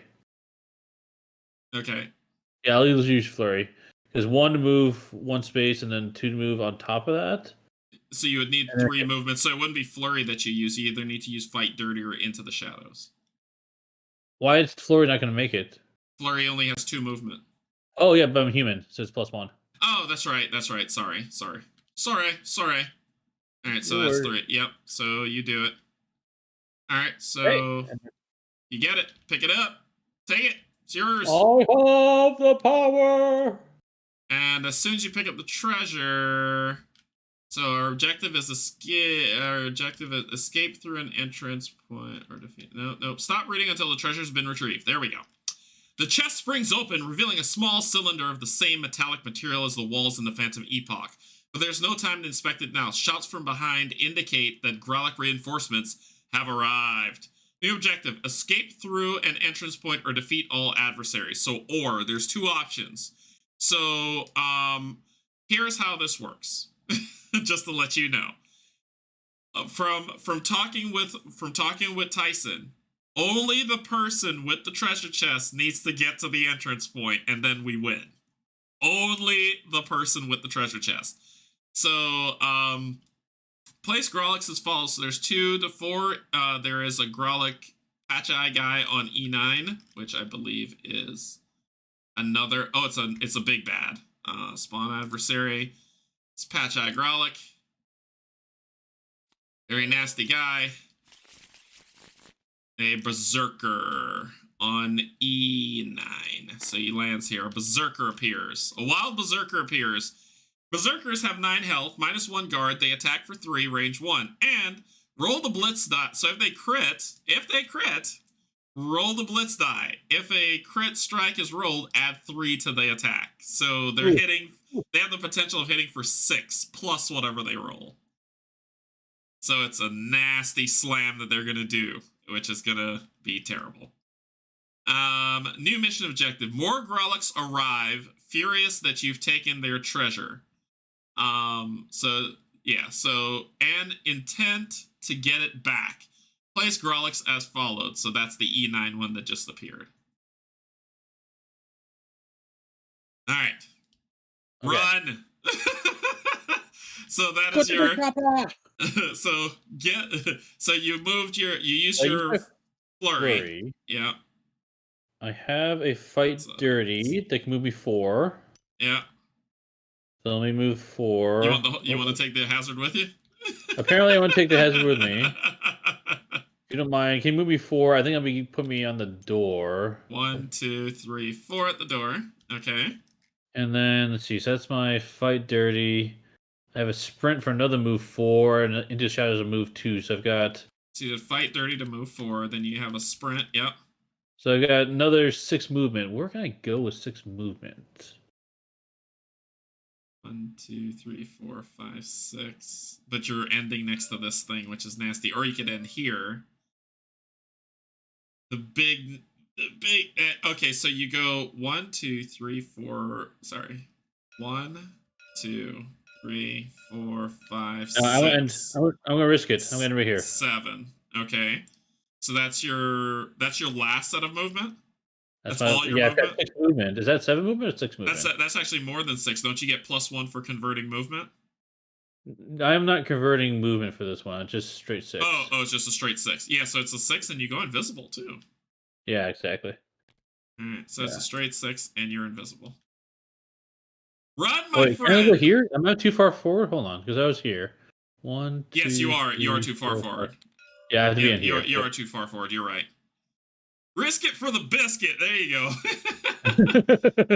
So that ends your turn, which ends the round. Here we go. This is gonna get nasty. Prepare to round. Emergency evac. When this round ends, if any character is defeated and all mission objectives have not yet been completed, the mission is lost. Ooh. So Ooh. you cannot die this round at all. Good thing you healed me. You're okay right now. You're invisible, and you can move through. You can move through enemies while you're invisible. That's true. So if he you move big. You don't worry about me. Move big. Actually, I think we can win this one real easily. Yeah, just move big. That's all you need to do this round. I am going to do this, and Does the round end when? Does the mission end when I'm at the? Yes. Okay. Yes. The answer is yes. Okay. Because I remember when we played this mission with Tyson, he was like, "Yeah, one of you just need to get there, and that's it. It's over." So yes. So this is all right. You ready? Oh, you check. Yep. Let's do it. You go first. I go second. They go last. And this. Okay, and we might as well end this right now before they do anything. Yep. So I have a leap 4. So okay. 1, 2, 3. I can end like right here. 1, 2, 3, 4. And I'll use my find vulnerability for movement points to step on one of those exits. Mission over. Amazing. You didn't even see me. You didn't see anything. Mission's over. All right. So, the world shimmers around you, then fades away as you are returned to the Phantom Epoch with the mysterious cylinder in your hand. It vibrates, then flies out of your grip towards the orb in the briefing room. A small opening appears in the orb, and the cylinder disappears into it. A shimmering schematic materializes in the air before you. It is labeled laboratory. We must rebuild the laboratory if we are to succeed, the voice says. Next to the blueprint is a list of supplies required for building and a map of where to find them. Congratulations, you've completed the mission. So, end mission. With all optional, because I did grab the optional reward. So, we've completed Burkhoff 1. Our things is we get 1 skill point per character, we get the lab schematics, and we've opened Story Expedition 1. Alright, so, we finished the tutorial and mission 1, and we have available skill points too. So, there was a question that was asked about upgrading. How you upgrade is right here. You have this card, these 4 purchasable cards that you have. You can take a look at all of them that you want. You can take a look at all of them. And what you do is you spend skill points to get these abilities. So right now I have Shared Suffering that costs 1 skill point, which is up here in the top. So it costs 1 skill point to get it. So it says transfer any number of bandages from either self or one adjacent ally and give them to self or a different adjacent ally, but it only gives me 1 movement. For 2, I've got to move 4. 1 ally within range 5 performs an attack 1, which is what I'm buying. We have Urgent Care, which if this card is selected, the healer's initiative is 1 for the turn order and cannot be converted to a move, or attack action. And then there's Guide Aid, heal 5, range 5. Dang. Affects self and all allies in range and line of sight. Wow. So that means I heal everybody for 5, but it costs 4 skill points to get. However, I like this spot and opening because I can get Steve to attack something for free if he's in range 5 of me. So I'm going to spend these 2 points here. Sorry, I got to enable the page. And turn this to a 0. To get this card into my hand. Now, what does this mean? You can only have 10 cards in your hand at a time. That's all you can have in your hand. So it means I have to get rid of a card to put that in my hand. And when I get rid of that card, this was the other thing where where Steve was saying that he liked this better than Gloomhaven because it's a card loss. In Gloomhaven, you get rid of the card and then you'd have to, it's gone. In this game, your abilities are never gone. So basically, once I call a card, when we go to the next mission, I can get that card back and replace it for something else. So it's kind of like a deck modifier game where you get to choose how you want to play the card. I'm going to remove this detrimental thing, and I'm going to add that in my hand. And so that is mine. What are your abilities? Tell us about your fun stuff. I don't know. I'm looking at this Phantom thing right now. This sounds pretty awesome. It's an ongoing effect. Yep. Perform an attack action does not cause invisible to be removed. Whoa. That seems pretty awesome. What? Is that a typo? What? And that's an ongoing effect? Let me see. Well, I think, though, what happens is the invisibility will still go away at the end of the turn. Oh, but you don't lose it immediately. Gotcha. Yeah. That's powerful. Well, it is, because what you could do then is you could go invisible right away. You could attack a bunch. Next turn, still be invisible, and attack a bunch at the end of that turn, then you come out. Yeah, right? So you can sneak attack and then do a bunch of damage. That's actually a pretty cool ability. That's not bad. I do like the trap, though. The trap is really cool. What's beta trap? Yeah. Place a trap on an adjacent space. Adversaries treat the trap as an empty space. When they have an option move there, they will choose to do so. And then they will trigger the trap, and rather than using the decision die as a tiebreaker. Ooh. That's interesting. That one right there, that stacked deck, would be great mashup with Phantom. You could sneak attack twice. Ooh, that would be awesome. That is a great combination of that sneak attack twice.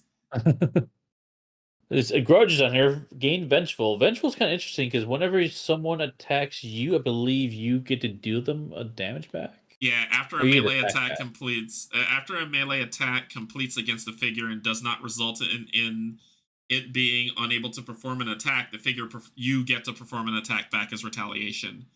Then removes the condition. If another effect defeats the attacker, do not remove the condition.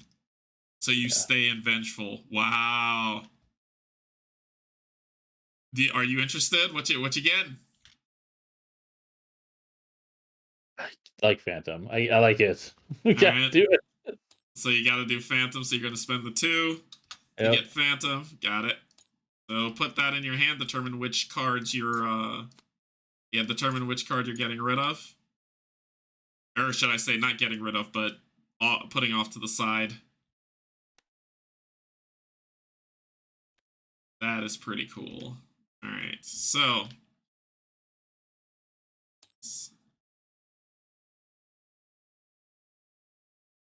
that's a cool ability. Blinded? Okay. No. All your cards are good, aren't they? They're all good. I like them all. You're a flurry. Okay. All right. So then we go up to our rewards. So, ranged attacker gets something nice. There's a Nova Cell, and this is probably pretty cool for you.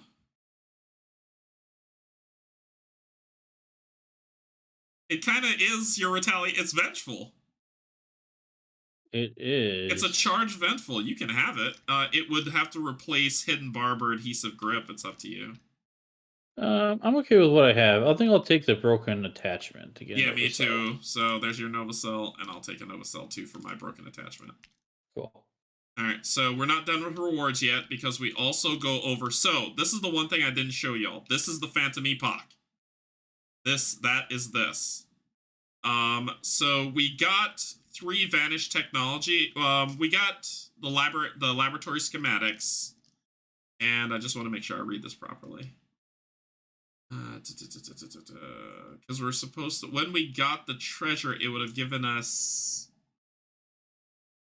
We got the lab schematics, we got character skill points, and we got Story Expedition 1. Story Expedition 1.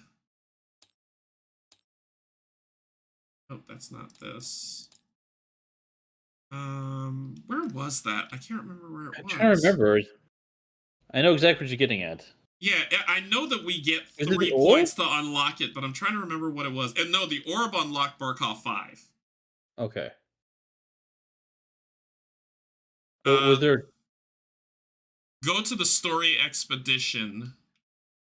The story expedition. Oh, here. Yes. The story expedition. This one.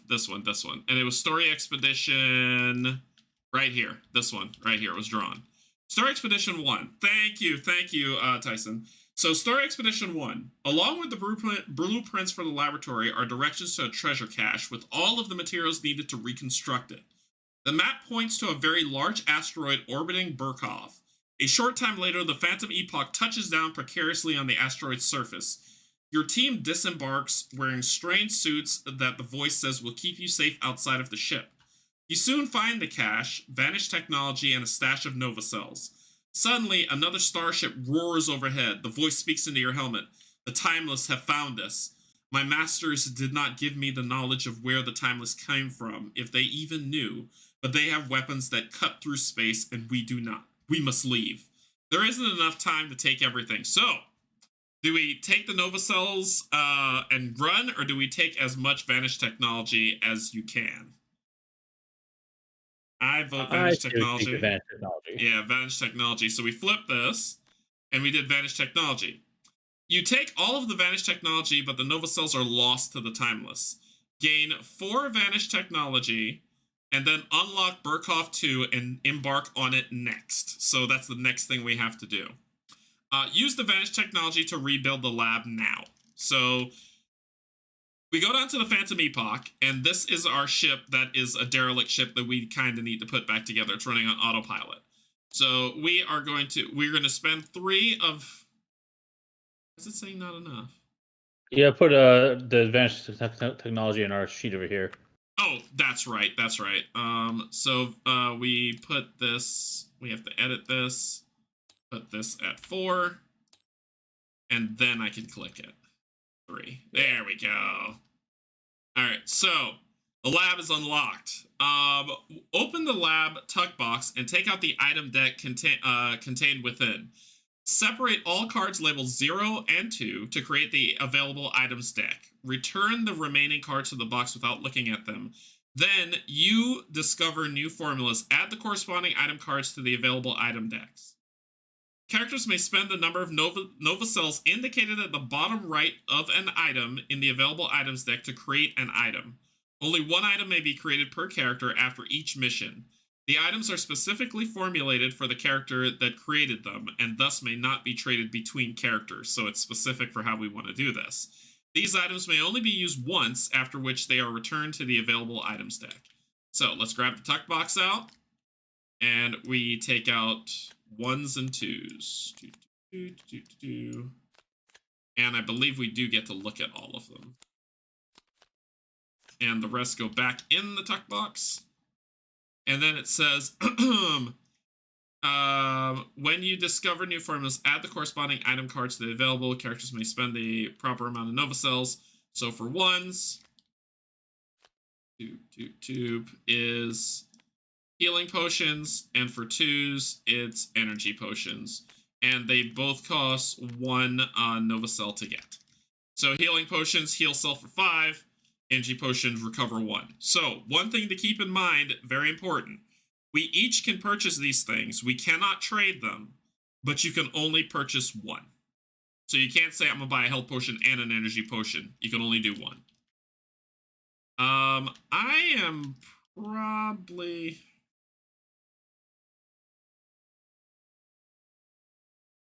What are you thinking of buying? Or are you thinking of buying Energy potion, because I can, if I understand it correctly, I can maybe do my sneak attack a couple times then.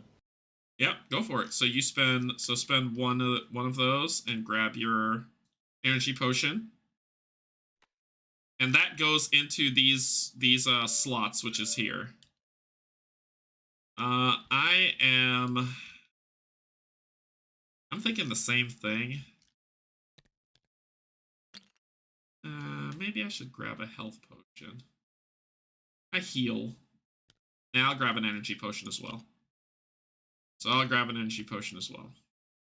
And we can't trade those. Then the rest of these are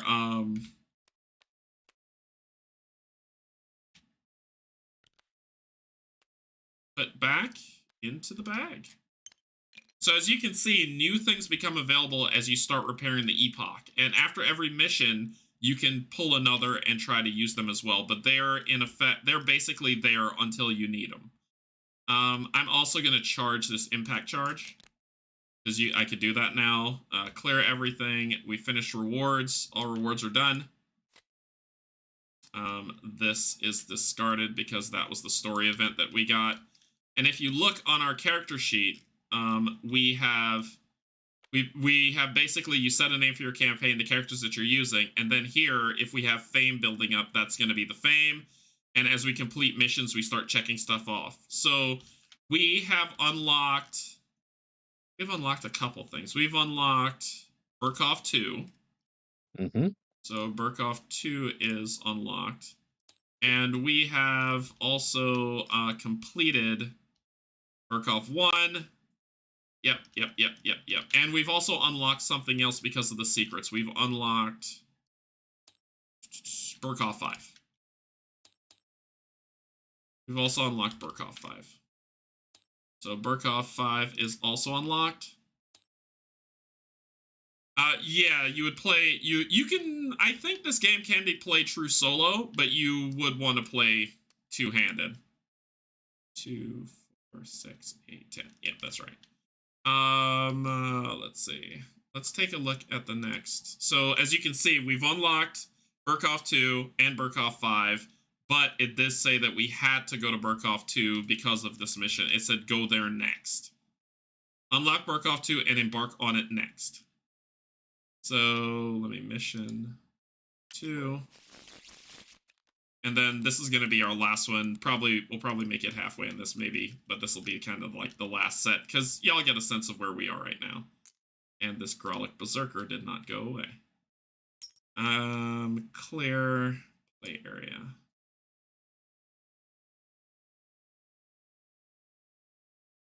Ooh, I don't want to do that. I have to put them back, huh? Shoot. I should have done this before the mission. Sorry, that's my bad. I should have done this before the mission. Shoot. You can reload the mission, can't you? I don't know. I screwed up. I don't know how to reload the mission. Can I reload the mission? It's not a failure. It's not any of that. Hey, Tyson, how do you reload the mission? Because I screwed up. I was supposed to put some stuff down, and I did. And I should have cleared before. I should have cleared the play area before I did that. So I'll wait for him to tell us. But we've charged up everything. Where are we starting? Down here someplace. Yeah, we're starting down here. You should be fine to just put them down now. Okay, cool. All right, so introduction. Thanks, Brian. Thanks for joining. So introduction, the Growlick's great strength is not completely natural. The voice says, you must recover the formula for chemically enhanced strength from Burkhoff if you are to recreate it in the lab. A holographic map of the planet appears in the mission briefing room. They found where the masters left it. If they have tried to use it without the proper equipment, the results may be disastrous. The map zooms in on a guarded area on the volcanic surface of the planet. You study it carefully and then indicate your readiness. So objective, retrieve the treasure at U3. So there's a treasure at U3. So that is that one. Yep, so that's fine to put that there. Okay, yeah, that's your home. We've got Growlic Archers and Growlic Sentries. Your mission is to retrieve the formula to create potions that enhance the imbiber's strength. Once retrieved, you will... Whoa. I think that went over where I was. Sorry. Once retrieved, you will be able to create these potions in the lab aboard the Phantom Epoch. The formula is kept under guard by a Growlic faction and is unknown whether they have attempted to recreate the potion or not. So mission start. It is night when you arrive on Burkhoff again, but the red glow of lava illuminates your surroundings. A cave complex lies in front of you, its large door standing wide open. On the other side is a Grolok archer who calmly raises their bow as if they had been expecting you. Special rules. So, let's see. Special rules. The Grolok sentry at T2. So, where are the Grolok sentries? There's one that's 3 to 4 player. 2 to 4, so there's one here. Yeah, go ahead and spawn them. You need an archer and a sentry.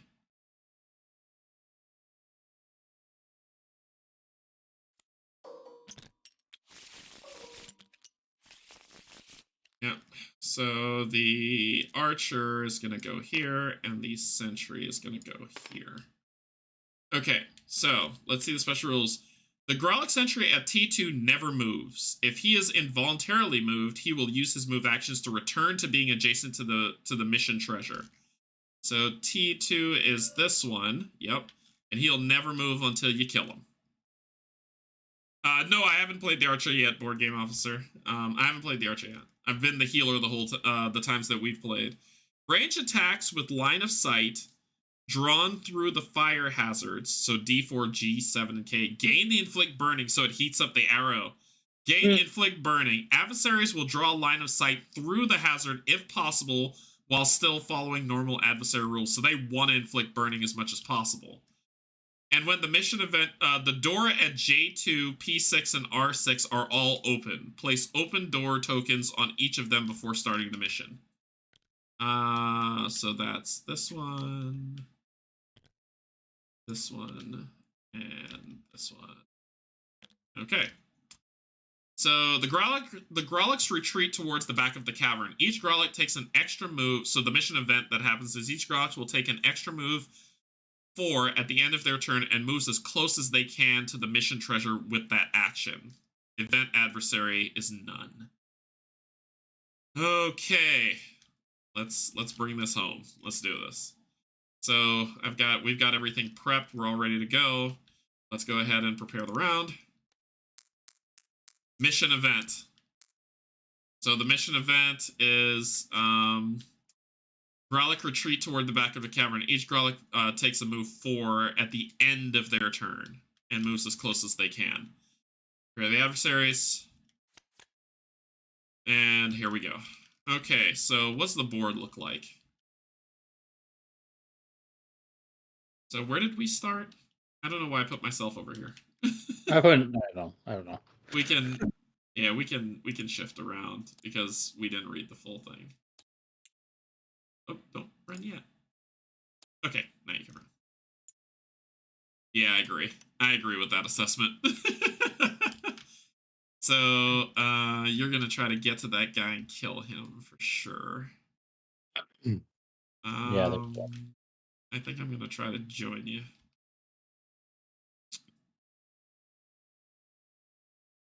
If you're moving far, I'm gonna try to move. Are you moving far? Basically, are you gonna end your turn next to that creature?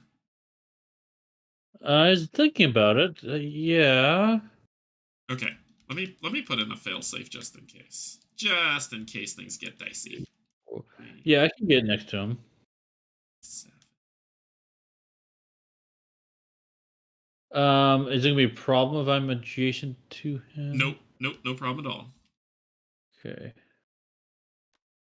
Now the bigger question is, am I invisible or not? You can go invisible if you want. I'm good. I got plenty of heal in this round. I'm fine. Okay.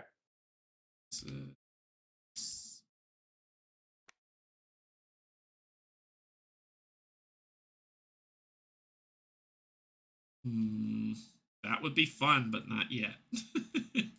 Not yet. Yeah, that's all I'm doing. I'm good.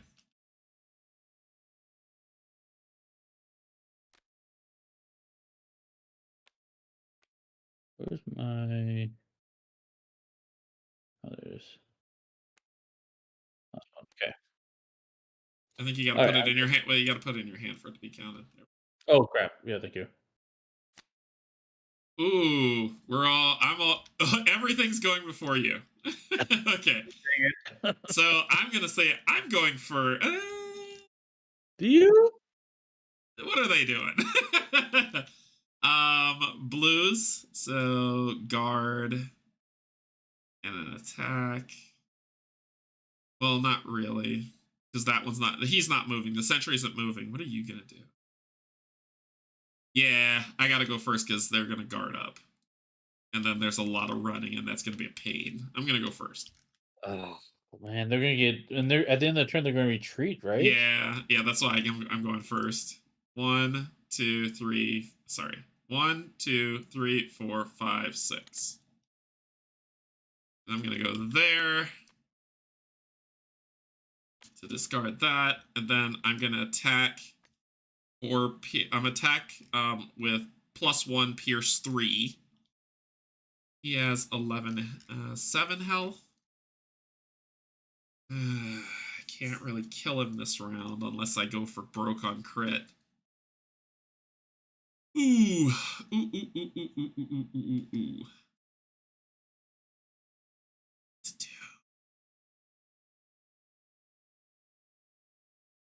Roll regular. And all else fails. So that is Pierce 3, so I get through that guard.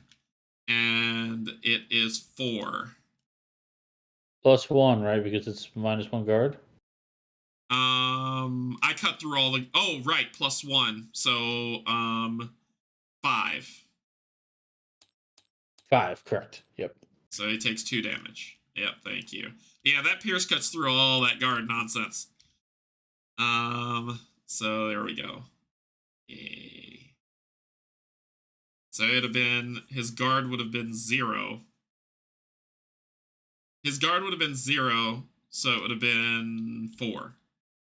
Because I believe No. well, doesn't the guard on this takes effect Oh, I when missed this that. I card's missed drawn, that. so You're it would be 0, correct. so it would just be 4. Not You're 5. correct. I missed the Boom. guard. Yep. There we go. And that is correct. So that ends, no it doesn't.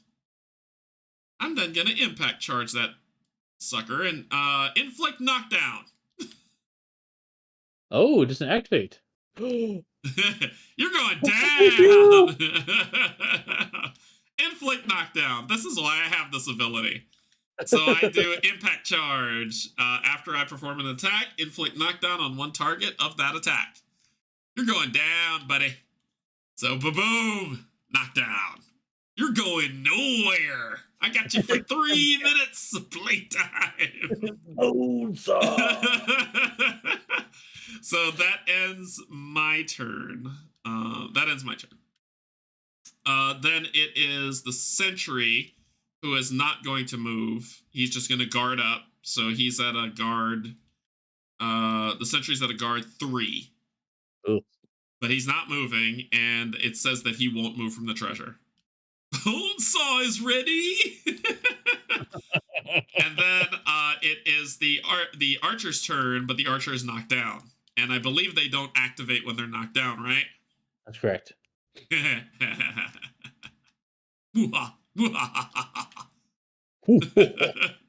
So there we go. Knocked down. Your turn. Oh, wait, Brandon says they do. Oh, because he has a move. Because he has a move. If he didn't have a move, he wouldn't activate. So he has a move too. He would use that move to get up. Then he would perform then he would perform his attack. So his attack 1. I gain +1 against ranged attacks, guard. So my guard is +1. And he's doing a -1 attack. So it's a straight up 0 attack. So 4, I have a guard 1, so I would take 3 damage. 2, 3. Then he would retreat 2. 1, 2. And at the end of his turn, he'll continue to run away. 1, 2, 3, 4. Yuck. Wait, hold on. You went through a door. We should have stopped and done that, right? Was there a through a door thing? Yeah. Oh, yes, there was. You're right. The moment you enter the complex, a battle cry from the side reveals enemies who have been hiding in the shadows. Spawn a berserker. Oof. At K5. At K5, but that was at the beginning of this round, so I'm okay so far. Yeah, yeah. K5, where's K5? K5 is here? Here. Here. There's K right here. Oh, okay. Thank you. So he spawns there. But he's not going to mess with me this turn. Correct. Stop reading until the treasure has been retrieved. Okay, got it. Cool. Yep. Okay. So that happened, and then the new event adversary is the Growlithe Berserker. But you could probably get to him and do some damage, and he's not going to activate. So that ends their turns. It is your turn. So go get him. Go get him, Tiger. Go get him. Show him you're a tiger. Show him what you can do. Okay, to do this move 2, I'm going invisible. Okay. Fall late on Phantom.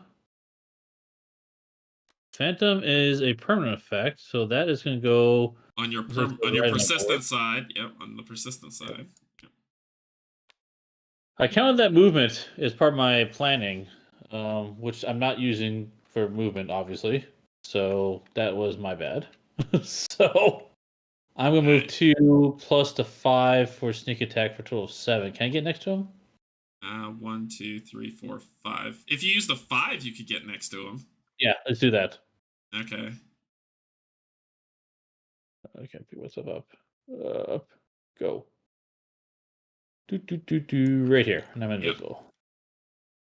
Yep. Okay. So that's it? That is it. Okay. That's your temporary, not your discard. Yeah.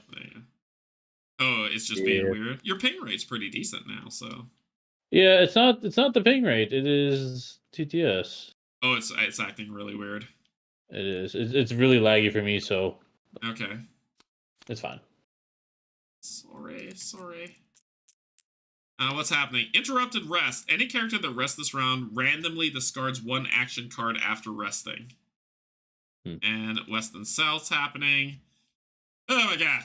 Okay, so prepare adversaries. Everybody's going. It's a big party. Well, you know what I'm gonna throw up. Because I don't want to get punched in the face.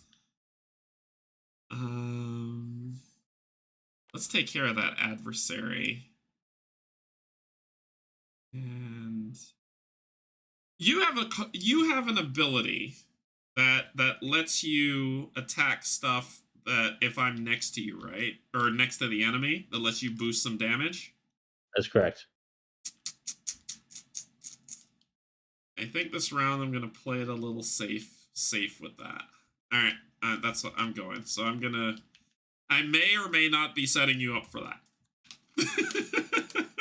Well, I'm not planning on playing it, I don't think. It depends on how fast you're going. I'm not going that fast, but if you're not planning on playing it, then I will do something else. I could, but that means you have to go. I have to go after you. Yeah, and don't worry about it. Don't worry about it. Because we might come after you too, though, right? Yeah. However, actually, we can make it work. We can make it work. However, let's do this. Do whatever you're doing. Do whatever you planned on doing. I shifted my plan, but I got a great idea for what to do. You talked me into it. My original plan was to get sneak attack back, but no, I'm just gonna let it happen. You sure? Yeah, it's fine. All right, let me do it. Okay. All right. Now, how fast are you going about? As fast as I could. No, is that as fast as I could go? No, it's not as fast as I could go. I'm going middle of the road. Okay. I'm going barely faster than I usually go when I go fast. Barely faster.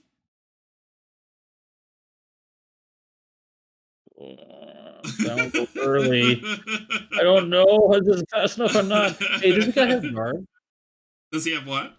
He has guard, right? Yes, guard. The berserker's guard -1. So Oh, no, he mine. doesn't have guard. He takes Oh, he okay. takes an In extra case I damage. won't play that card, I'll hang on to that. Okay, I'm I'm going. going pretty fast. Let's Okay. see what happens. All right. Let's see what happens. Go ahead. We both go at the same time. Thank God. Woo! All right. So the sentry's gonna go first. The sentry, remember, according to the rules, never moves away from the chest. So he's not gonna waste any time. I'm gonna go before you. I'm gonna go right before you, and I'm gonna move 6 to get adjacent to you. Doot, doot, doot, boom. The archer's probably gonna shoot me, but I am also gonna turn on barrier and resilient. Nice. That's so good. I love that card. I will never get rid of it. All right, that is the end of my turn, so it's your turn. Okay, let's do this thing. Backstab him while I'm invisible. So I Sorry. get What would +3. you say, Tyson's saying? Is that medium or medium slow on the translation chart? Oh, I just got it. All right, go ahead. It's medium slowish ish. All right, so what are you doing? Sneak attack.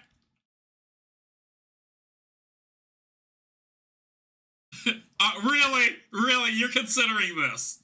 You're considering? Okay. No.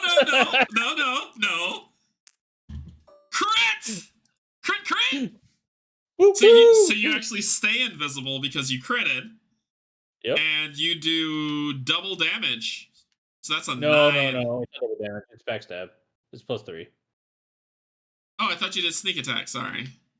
No, I left it in there. Yeah. So attack +3 if another adjacent. So that is 6. 6, and he's got -1 guard, right? So it's 7. So it's 7. Does he? And he doesn't get a guard for his species card this round. What else do you get for that? You also get something else. This. He's dead. Takes 3 more damage at the end of this attack. Yep, he's dead. You killed him. Ooh. One shot. That's I how. was going to make him blind, but so much of that. This is how we do it. No. Invisibility lasts until the end of this round, but because it got a new effect, it stays up. Yep. It resets. Okay. So I'll use the fight dirty card for movement then. See, 1, 2, 3. Yeah, let's just get up right up next to as close as I can to that. Okay. Right here. 4 speed. 4 speed. Oh, Okay. Oh, Tyson and Brandon said that you pick your crit abilities. You can't. So it's either you're gonna stay invisible or you're gonna insta kill them. Oh, it's not both of them. You can't do both. I would say just insta kill him and then go in there and murder people. I'll be up there to heal you in a bit. Okay, let's do that. My invisibility falls off. Then. All right. Okay. So heal him. Well, technically, you're still invisible. No, at the end of this turn, I'm not, right? Right, at the end of the turn you won't be, but as of right now you are. Yeah, it doesn't matter because I'm in my turn now. I used all my cards. Okay. All right. So then it would fall off. Okay. Yep. Gotcha. So. It takes some hits, but that's okay. I took an arrow to the knee.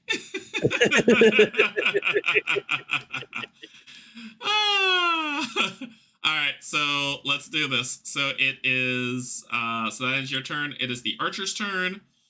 The archer, the Grolok is immune to detrimental conditions. Remove any such conditions already on the Grolok at the start of the round, including conditions that normally interrupt round. And then it is a dark blue.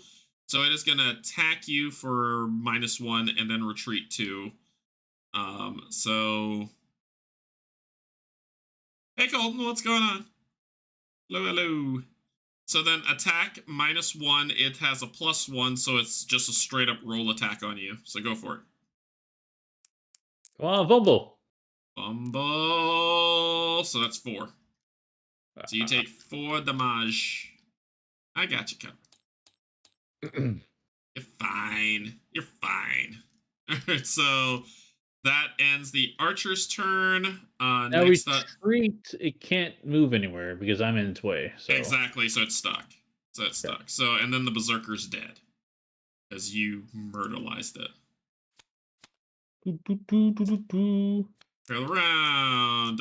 Quiet. Nothing happens. East then north for decision. And prep the adversaries. And then we determine what we're gonna do. Okay, I'm gonna heal you, but I think that's all I can do. I No, need to go. that is not all I can do. I can heal you. I'm gonna heal you, and then I'm gonna do something else. Do I need to get out of your way? No, stay right where you are, my friend. Are you sure? Yeah, keep pressing. Keep pressing in. I got you. I got you covered. Okay.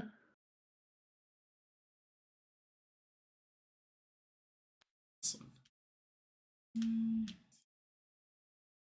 How much life does this thing have? yeah, Let's see. I gotta do this one.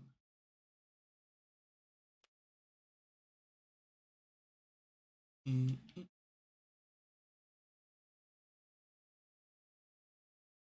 I'm going pretty late. Um, so just do what you got to do, but I got you covered with the heals. Okay. I think that's all I'm gonna do. Okay. I'm Let's trying sit to go around. quick here. You go first. Yeah, good. That's what I was hoping. All right. Let's start off with a nice serrated edge. We could set archer. To inflict that bleed, so it's an attack. Yeah. Going for the bleeds. The archer has guard -1. So Perfect. Going the blue. you my boy, blue. 4. So that's 4 plus 1 for that. That's 5 damage on him. He's dead. Oh, sweet. Archer's dead. Well, now I should have played my other card. But that's okay. Throwing knife. Let's throw it at the sentry. Line of sight, line of sight, line of sight. You are not in line of sight. Oh. You have to move in, which is okay. Is, Which is is okay. is it the edge though? The edge is at a wall though. See that wall that's obscuring? But let's take a look. Let's take a look at the rules for line of sight. Yeah, I forget how and that works. yeah, and Tyson or Brandon, if y'all know off the top of your heads, let me know. But I think line of sight is. Oh, yep. And Nova Cell drops, but you don't pick it up until the end of your round. And there was a Nova Cell for the other guy too when you myrtleized him that you didn't pick up. So there's your Nova Cell. But I didn't end my turn next to him. Oh, you didn't? Okay. Yeah, so it'd still be there because I killed him and ran. Yeah. Okay. It's any vertex to any different vertex, so he's good there. Okay, so you're good. You're good for the attack for a line of sight. So it's any vertex. So it's just a pretty picture. Go for it. You got it. All right. So attack range 4. I'm gonna do it. Do it. I'm gonna do it. Go to yellow. Big money. Big money. No whammies. Whoa! 5. Woo-hoo! So that's 5 damage. Does he have any shielding? Who is this? This is the sentry. He has a shield 2. Okay. So you do 3 damage to him. Big money. All right. Okay. And I helped. So that ends your turn. You are adjacent to this, so you do get this Nova Cell. That ends your turn. And then the archer would go, but he's dead. The blitz die is fun. Alright, so, and then the sentry would go. I believe that the sentry would move to you, attack, and then move away again. Is that what that says? Let me just make sure. Let me reread. The Growlic sentry never moves. If he is, so he would never move. So he wouldn't do anything. It says he never moves. Oh, okay. So then it's my turn. I'm going to,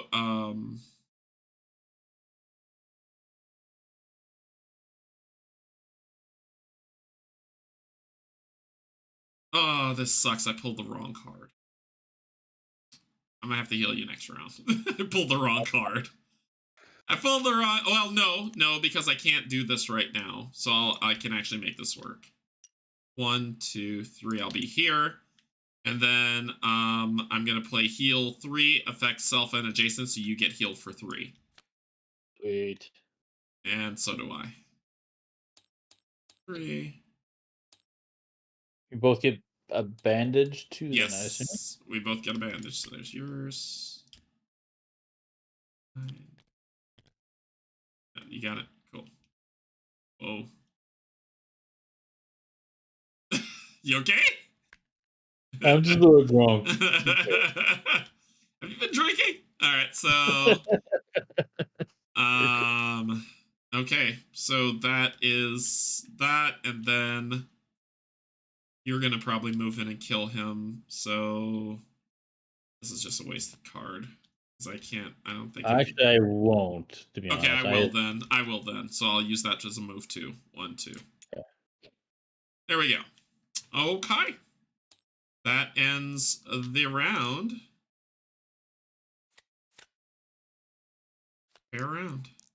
Quiet. Nothing happens. Quiet. So he'll be attacking me, but I got a nice barrier on for him. Prep the adversaries then? Prep the adversary. Yep. Adversary prepped. I think I'm going to rest, actually. Okay. I'm going to do that. And I'm going to do that. Why not? They both sound fun. Okay, just click your check.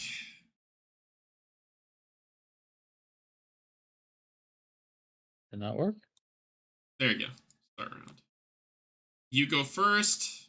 That was your rest action. Then it's my turn. So I'm going to attack and inflict weaken. My first. Ooh, nice. He has 2. He doesn't move, so this thing isn't going to take effect, but he would attack me, which is fine. Let's do it. I just want to hit you. That's it.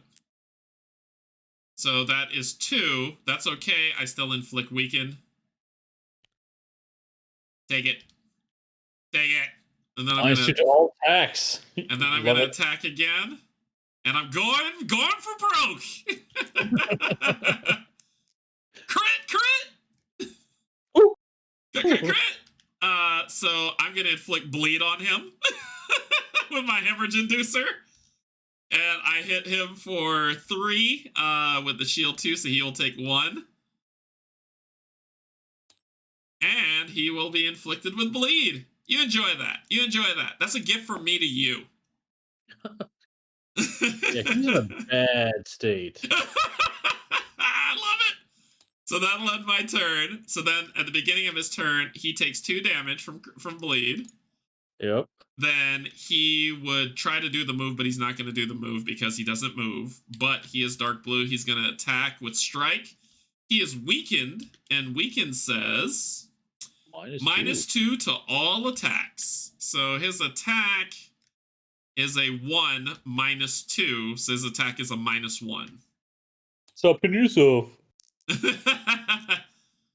So he rolls a 4, -1, 3. But oh wait, I've got barrier on. Sorry. Your damage means nothing to me. And that ends his turn in his sad state. So we'll end that. I enjoyed that. I really enjoyed that. All right. I have to rest this round, sadly. I have no cards left. So, okay, I think I can take him out then. Okay. So, like I said, I can't draw back up with all my cards, so I have to do it the old-fashioned way. All right, so that's what's up. Yep, thanks for the prep. And prep adversaries. What was that? Nothing happened? Mission event. Mission event. The Grolic retreat towards the back of the cavern. Each Grolic takes an extra move to get to the back of the cavern, and that's where they are. Okay. Adversaries prepped. I rested, so it's you determine what you're going to do, and then hit the checkbox. Let's see if we can't put him out of his misery. Hoo-ha. My, Hoo-ha. there it is. These two. Okay. All right, let's do it. I go first, and then you're gonna go. Oh, Titan. Interesting. Yeah, he is not moving, and he is going to attack me. That's it. Okay, Wait. let's see if we can not have that happen. I'm gonna do a throwing knife. Yep. Oh, you're in the way. Oh, this is a good demo though. This would be good to show. You can. Yeah, you can throw. Yes. Oh, yes, yes, yes, yes. So, this is where the accuracy die comes in. Actually, I don't think it does. Here, does it? I don't think it does.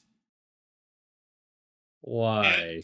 Enemies, it does, but I don't think allies make it happen. I don't think allies obscure line of sight. Line of sight's drawn between a vertex on one. One cannot draw a line of sight from the top. Usually, line of sight is needed only for range attacks where it is drawn from the attacker's space. Allies do unless they are adjacent to the attacker. He is adjacent, so no. For figures and objects adjacent to the attacker, it isn't needed. You're peeking around him to do the attack. That's what Tyson says. So you don't need to do it. Okay. Roll that beautiful bean footage. Okay, so yeah, let's do the blue for sure. Now I'm doing for Bill. So he's got Pierce 4 on him. Okay, so you're cut through all that nonsense, yeah. Exactly. So here we go. 3. All right, let's see what roll is. He's dead. he's all dead. Right. So he takes so you cut through all of that and you do 4 damage, and then he's gonna die on his turn. So he has 1 health left. And does that end your... Yep, and then that ends your turn, right? And it's my turn, yep. Alright, so then at the end of your turn, on his turn, he dies. If he dies, he dies. He bleeds to death. And I enjoy doing it. So, okay, so discard your 2 cards, and let's end the round. The Nova Cell on there. And the Nova Cell drops. Yep, the Nova Cell will drop here. And I'm adjacent to it at the end of the round, so I think... No. When you end your turn. Yep, yeah. So I don't get it. End round. Yeah. Emergency evac. When the round ends, if any character is defeated and all mission objectives have not been completed, the mission is lost. Okay, so we got to get the chest so we can see what's next. All right. So, I'm assuming we probably need to GTFO. Yes. The question is, what do you want to do? Do you want me to go for the chest, or do you want to go for it? Or this might be another thing where we need to get out of here. So you are way more nimble than me, and you can go invisible. So I say you go for the chest. I go for the chest. Okay. Yeah. And you need to go before me so I can see how to react. Okay. Actually, I'm gonna make you go before me. Actually, so okay. Ooh, that'll be perfect. There we go. Ooh, this might be dangerous. Where's the other one? Here it is. That's the other one. Do you need me to go super fast or not? No. To take your time. So it's take my time. Okay. I mean, you can take your time for sure. This kid. Are you moving a lot? Yes. Okay, so then I can't play this. Which means I play this, which means I can't. Going pretty fast, I'm moving a ton. Which means I'm playing this. Okay. Oh, so that's adversaries. We gotta do this, and I gotta do that. Yeah, so I'll be good. Alright, so start round. Ready? You go first. Okay, let's go ahead and do a move 2, which will give me next to the it. chat. Yep, and when you land there, you pick that up and you get the Nova Cell. There you go. Okay. And let's see what happens when you pick up the chest. Stop when reading when the treasure has been retrieved. The chest springs open, but there is nothing inside. A clang rings through the cavern complex as all of the exit doors slam shut. A Oh, tortured God. roar echoes all around, the source of which is a mutant Grolok, bulging with muscles that its leathery skin can barely contain. Its eyes show no sign of intelligence, just a deep-seated rage. The voice had warned of disastrous results if the Groloks had tried to reproduce the strength-enhancing potion. Suddenly, that warning feels prophetic. But perhaps there is an opportunity here. The formula is gone, but maybe it can be reverse engineered from the blood of this monster. New objective: defeat the mutant Grolok. Any remaining Groloks fled when they realized the mutant Grolok. Remove all Groloks from the map. They're already dead. Remove all 3 open doors, open door tokens. The doors are now closed and locked. Treat them as destructible objects that cannot be leapt over, and line of sight cannot be drawn through. Any character standing in one of these spaces is moved to an adjacent space of their choice. Nova cells on these spaces are moved to adjacent spells. Use the decision die to determine where. And then we're going to place a mutant Grolok on K3. So the doors, the way is shut, is made by the dead, and the dead keep it. So the doors are locked. It sounds like you can destroy the doors. Yes, still. you just have to hit them twice to destroy the doors. Okay. So we're spawning the mutant. Where are you, you big nasty beast? Oh, I don't know. I need to see what his picture looks like. He's a boss. Bosses. There he is. Boop, boop.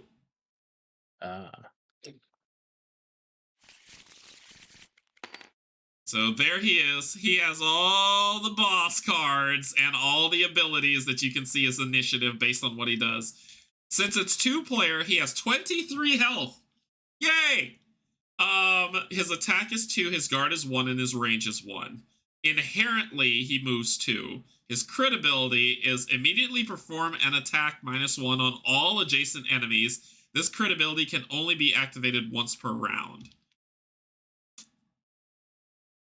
Oh, God. And he has boss cards. Oh my gosh. Okay, so where is he going? Where is he spawning? New mission event. The mutant Grolok lets loose a roar. Okay, so that's what he does. He spawns on K3.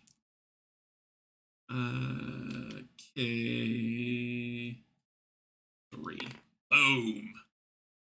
Ah! Okay, so he's not going to activate this round, thank God.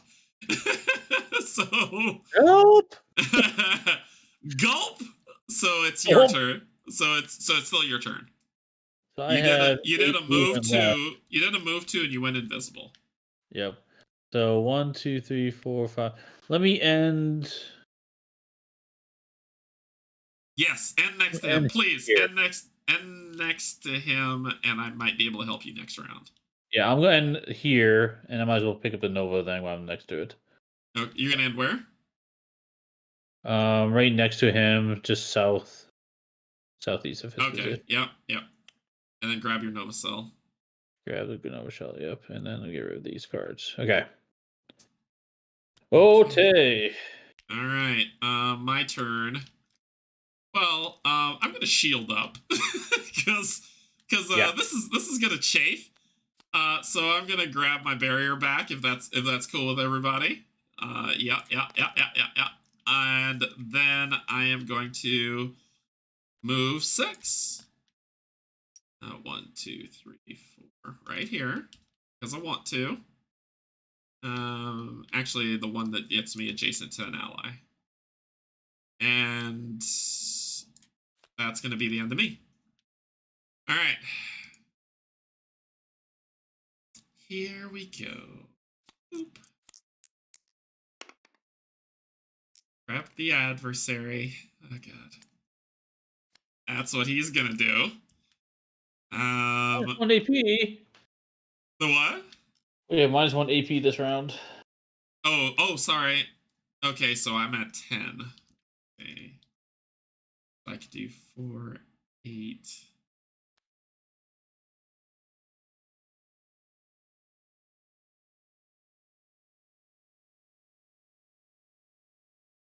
Do this. Are you gonna try to impose some conditions on him? I darn sure am. I'm darn sure tootin' will. Okay, I will play a different card.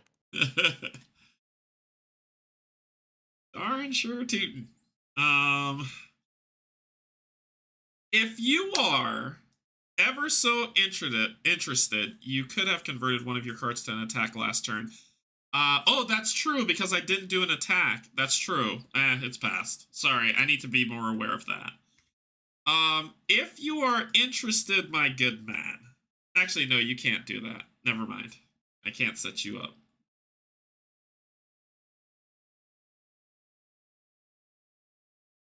Let's do these two. I'm gonna do those two.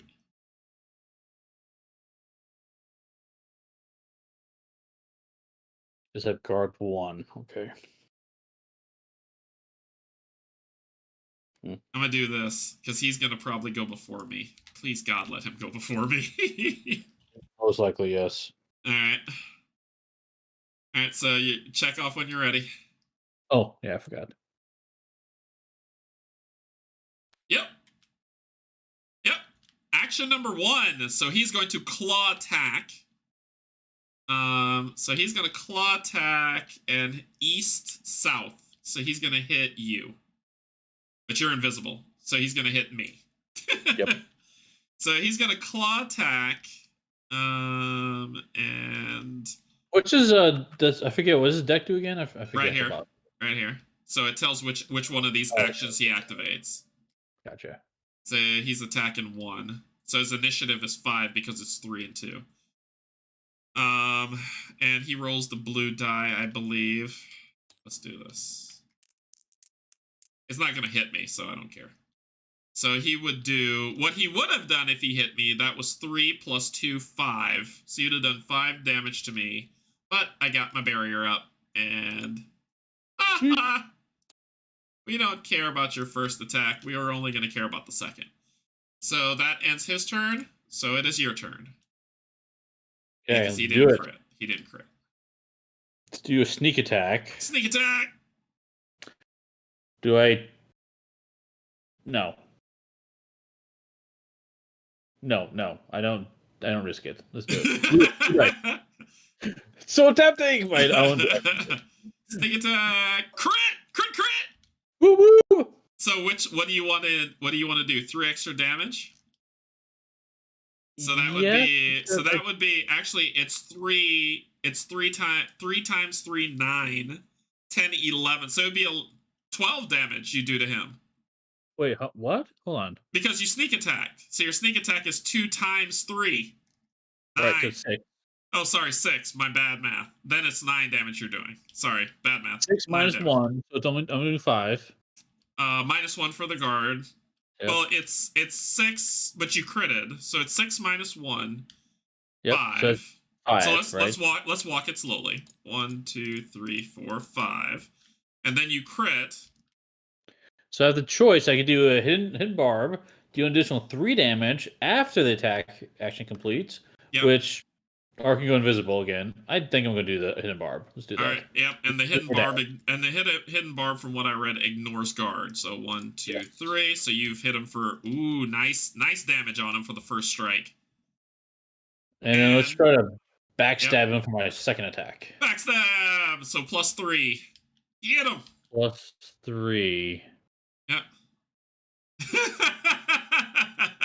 They should not add these tempting dice in this game. It's up to you. It's up to you. This is your call, your play. Up to you. I can do it. All right. So that is 3, 4. So that's 7 with his guard of 1. Yeah. Yep. So 6. Yep. 1, 2, 3, 4, 5, 6. Down to 9 health And from 23. Now invisible again. So. Ooh, yeah, but that was impressive. Very impressive. Most impressive. Nice. Right. That was pretty good. That was a good round for you. All right, so my turn. I'm going to attack to try to inflict weaken on him.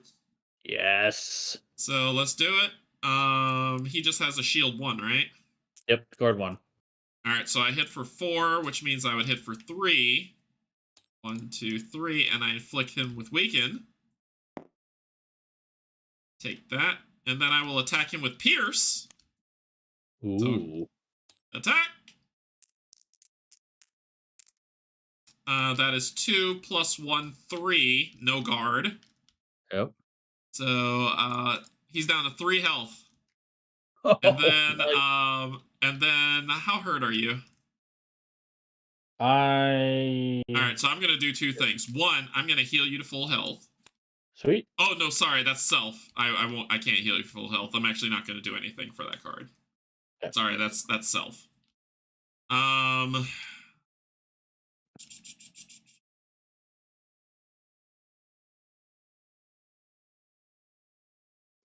I'm trying to You think if I should use could my. reposition. I could reposition. 'Cause I did the backstab already, so I don't need you next to me. So if you and he only has what? How much health left? He has 3 health, and you're invisible. Yeah, I You want mean, me to if you move wanna away? run I can away, move away. Okay, 1, 2, and I'll stop there. yeah, because that way you can start hitting the doors. Yep. Because I think I might be able to take him out on my turn. I got you if you can. I got you covered. So that'll end the round.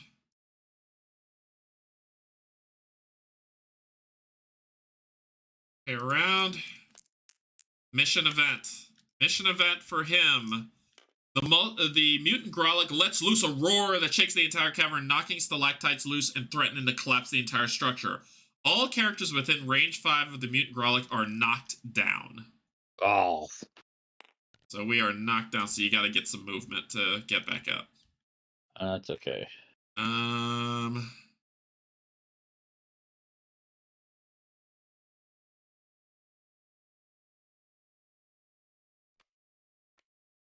let's do that. Black. Let's do this. And then let's do that. And that's going to be my turn. Yeah, because that's what I got Oh, to do. prep adversaries. Let's do that real quick. Oh, yep. So prep adversary, we don't know what he's going to do. So now it's... Okay, so you ready?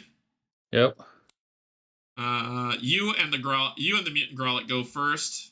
You're going to go first, of course. I would like to go first. I'm going to use my fight dirty as movement to get out of knockdown. Yep. So... And I'm going to stay there. Yep. And I'm going to do shredded edge. So... Inflicted bleed.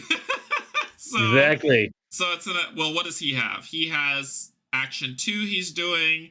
So he's going to leap, deal 3 damage, and knock down to all adjacent figures. So he's going to get close. He's going to jump and knock us down again. So go for it.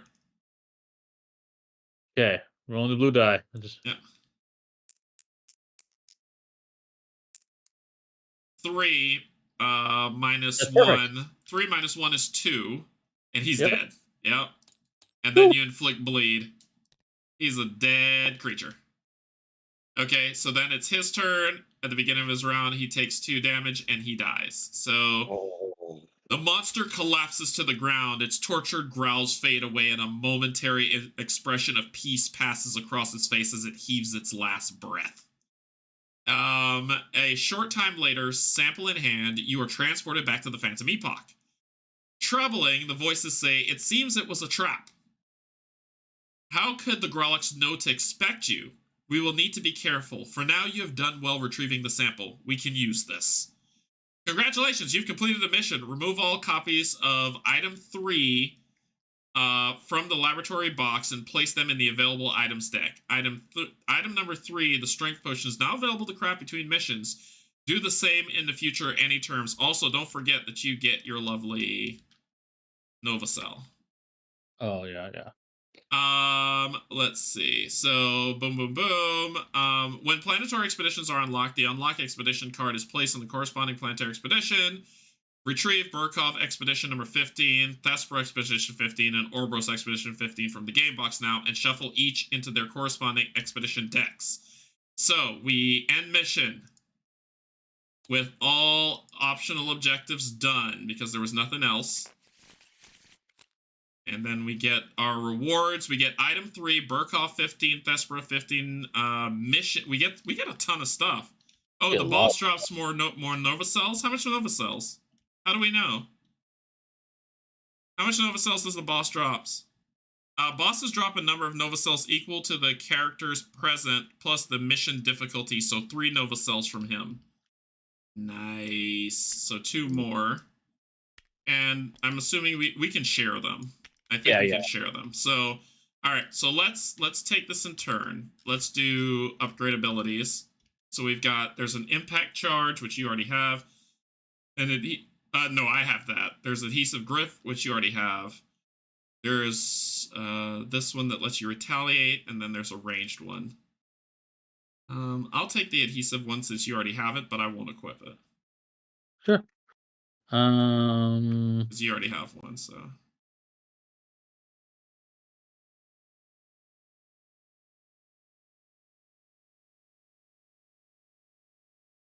Ooh, impact charge inflicts 1 knockdown. That's what I have, yeah. I use that, and it's fun. Yeah, I'll take it. Okay. I won't equip it, though, but I'll take it. Alright, so we get, and let's take a look at item number 3 from here. So this is the 1-2 deck. Then 1. And items number 4 goes back in. So this is the strength potion. Play before rolling a single attack action, add +1 to the attack. Sweet. So that is number 3. So we have 1, 2, and 3 set. We have completed Burkhoff 2. And we have unlocked. Can you remind me which ones we unlocked again? The 15. So let me double check. It is Burkhoff 15. Burkhoff 15. That is not on this list. Oh, Expedition. Oh, it's the Expedition. The mission is Thespera 1. Thespera 1 and Orbos 1. Where's the Expedition sheet?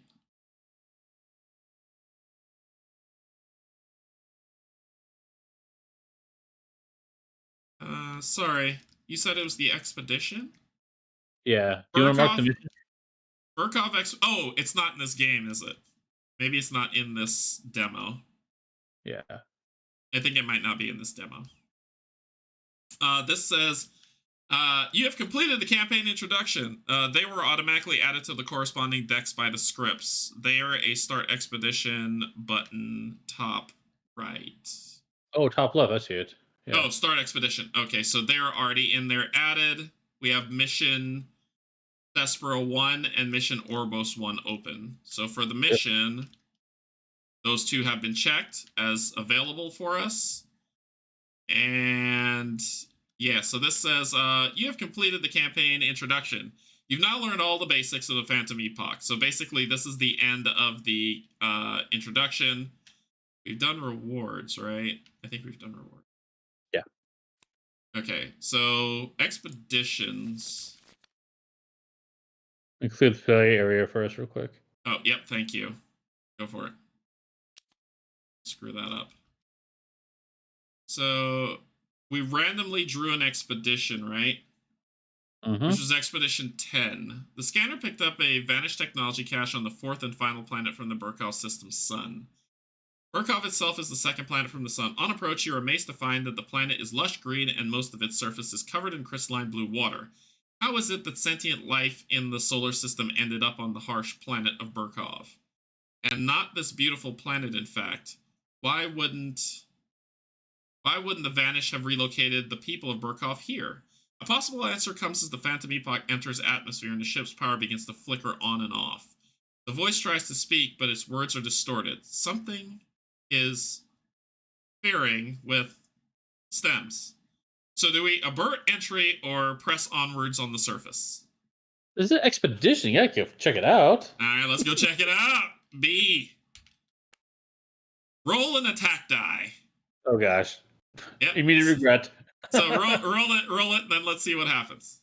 Attack die is the blue. The blue. Yep.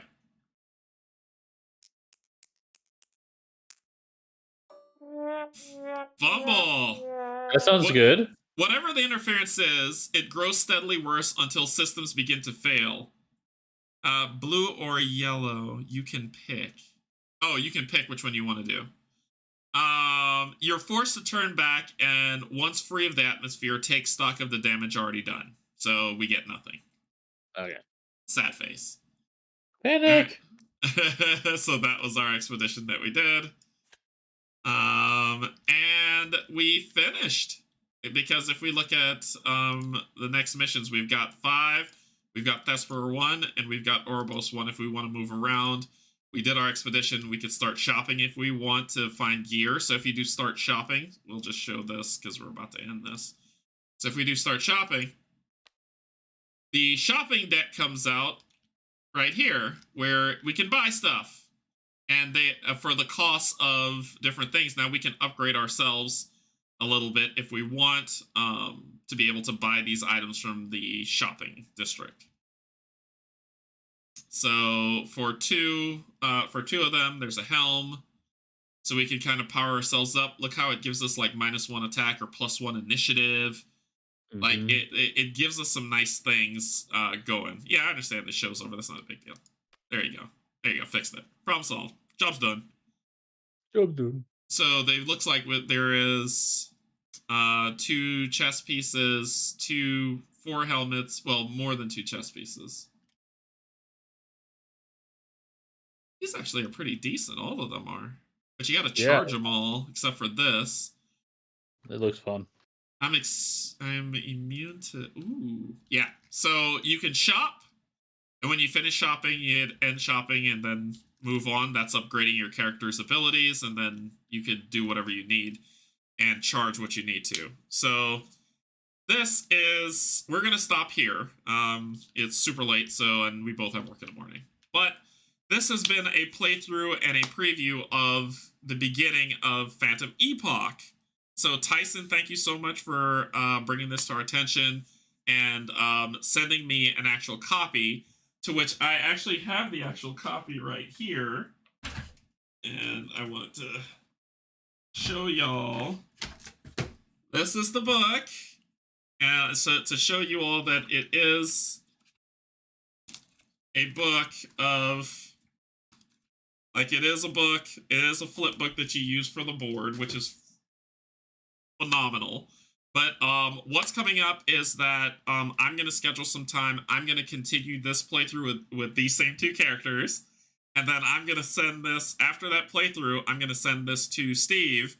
And Steve will continue on however he and Kim wish to play it. And just continue on a mission so you can get a full breath of how we played. But we played through a lot of missions today, and Steve, what did you think?